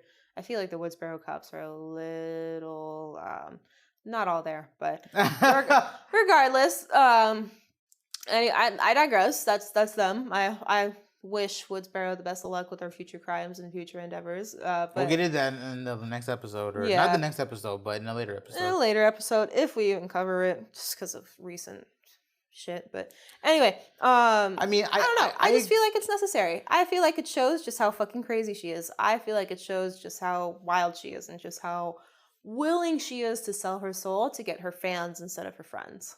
I get all that. I still think it just looks stupid. I feel like they could have did that same scene, but in a better way. I feel like if they wanted to, they could have had her hold a knife to her chest right at the wall. You cut to Sydney, and then you hear her scream. You hear the slash mark. You don't see it, but you hear it. Yeah. And then you hear herself throw herself across the fucking table. The glass breaks. She's screaming some more. And then you have her like crawl over to Sydney, and then she makes it into frame with Sydney. I feel like that would have been a lot better. Just kind of like off screen. You don't have to see her fucking throwing her. The way she hits her head against the wall just looks stupid to me. But I think it's hilarious. I mean, I think it's funny, but not in a good way. Yeah. You also made it even funnier when you said, "What if Sydney's awake during all this? She's just watching it." Yeah, she's bleeding out watching. She's like, I mean, all right, bro. Sure. You really could have let me sell it. fuck you up before you Yeah. stabbed me. I could have given you a fight. That's fine. So then Jill lays next to Sydney. Almost a little too much, but A little I theatrical. think we kind of say it kind of works if that's the story she wants. Again, Woodsboro cops, a little airheaded, but again, I digress. When she's being taken by the paramedics, paparazzi are all over her. She almost gives a little smile, right? Like a tiny little smile, but she captures herself. Right when she comes to, she starts to smile and then she just kind of stops and is looking all dazed, which I don't blame her. She passed out after inflicting so much damage to herself. So there's that.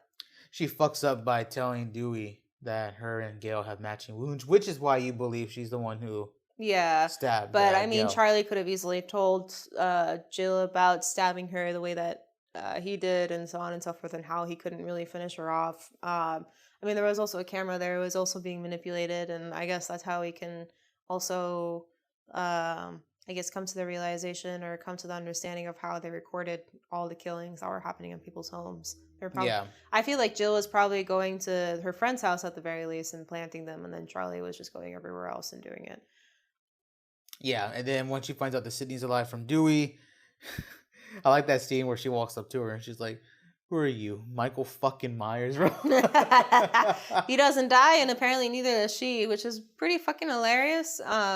Seeing the two of them square up and like quarrel, I guess, is a bit funny because Sydney's a little bit more bad off than Jill, but Jill seems to have the upper hand until Gail and Sydney work together again to take over the Ghostface killer. Dewey got beat up again.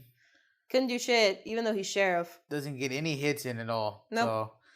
So, but Hicks has a little funny moment too. So Yeah, I mean, I started liking her more towards the end a little bit. So. Yeah, I mean, it kind of bleeds into the whole like Scream 5 and how she's a likable character and so on and so forth. But at this point in time, like she's more humorous than anything, in my opinion. Especially when she comes up and she's like, "Wear a vest, save your chest." Like I just thought that was a little too funny. Yeah. But after everything's all good and done, Sydney, of course, does her iconic, "Yeah, they always end up behind you," or they always get back up. Looks up and bam, shoots Jill in, I think, the chest, and then she dies. She has that good line about one thing you forget about the whatever. I don't fuck with the originals, right? Yeah, just don't fuck with the originals. Right before that, I think after the defibrillator was used on Jill over her head, which, again, Jill's a fucking beast because that's supposed to start your heart rate and also fry your brains.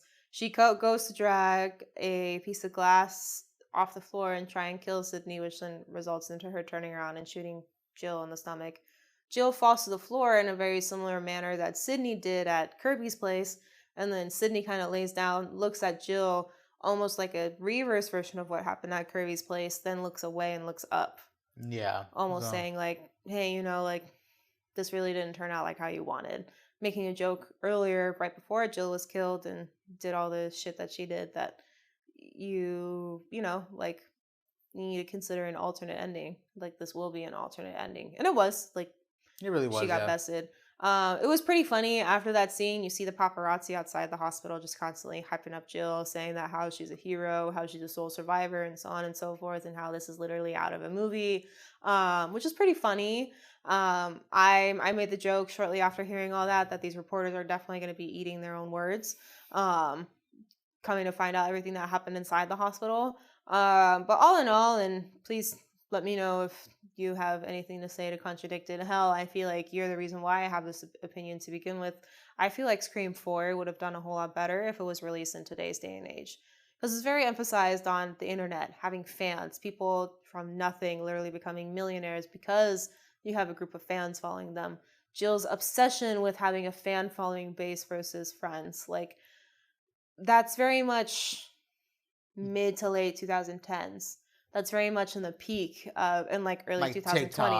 TikTok or Instagram, Facebook. You have Twitter, or now X, and then Snapchat, and all the other different forms of social media that are present today. That makes a lot of sense. It's ahead of its time. Yeah, definitely. It's a movie that I feel like I can understand its relevancy in 2011. Don't get me wrong, but at the same time, I feel like it can carry in today's day and age, and probably going on for the next few years, or at least as far as social media being around.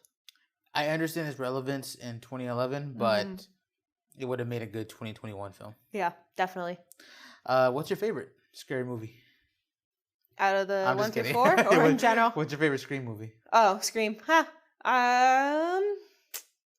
One has a special place in my heart. I'm gonna be completely honest, but I feel like the more times I watch 4, the more it finds its way to climb up there. So, 1 for sure, and 4 I would say is a close runner-up. I'd probably do 1, 4, and 3 is kind of making its way up there, but I think 2 still edges it out a little bit. I like 2 more than 3 for Yeah. sure. But that's, again, my personal opinion. I just like you, I never really made peace with the fact that like Roman is Sydney's brother, but I can accept it. Yeah, because I think what really hurts 3 is the fact that it just kind of hurts Billy's plan. So, Yep. But nonetheless, let us know what you think.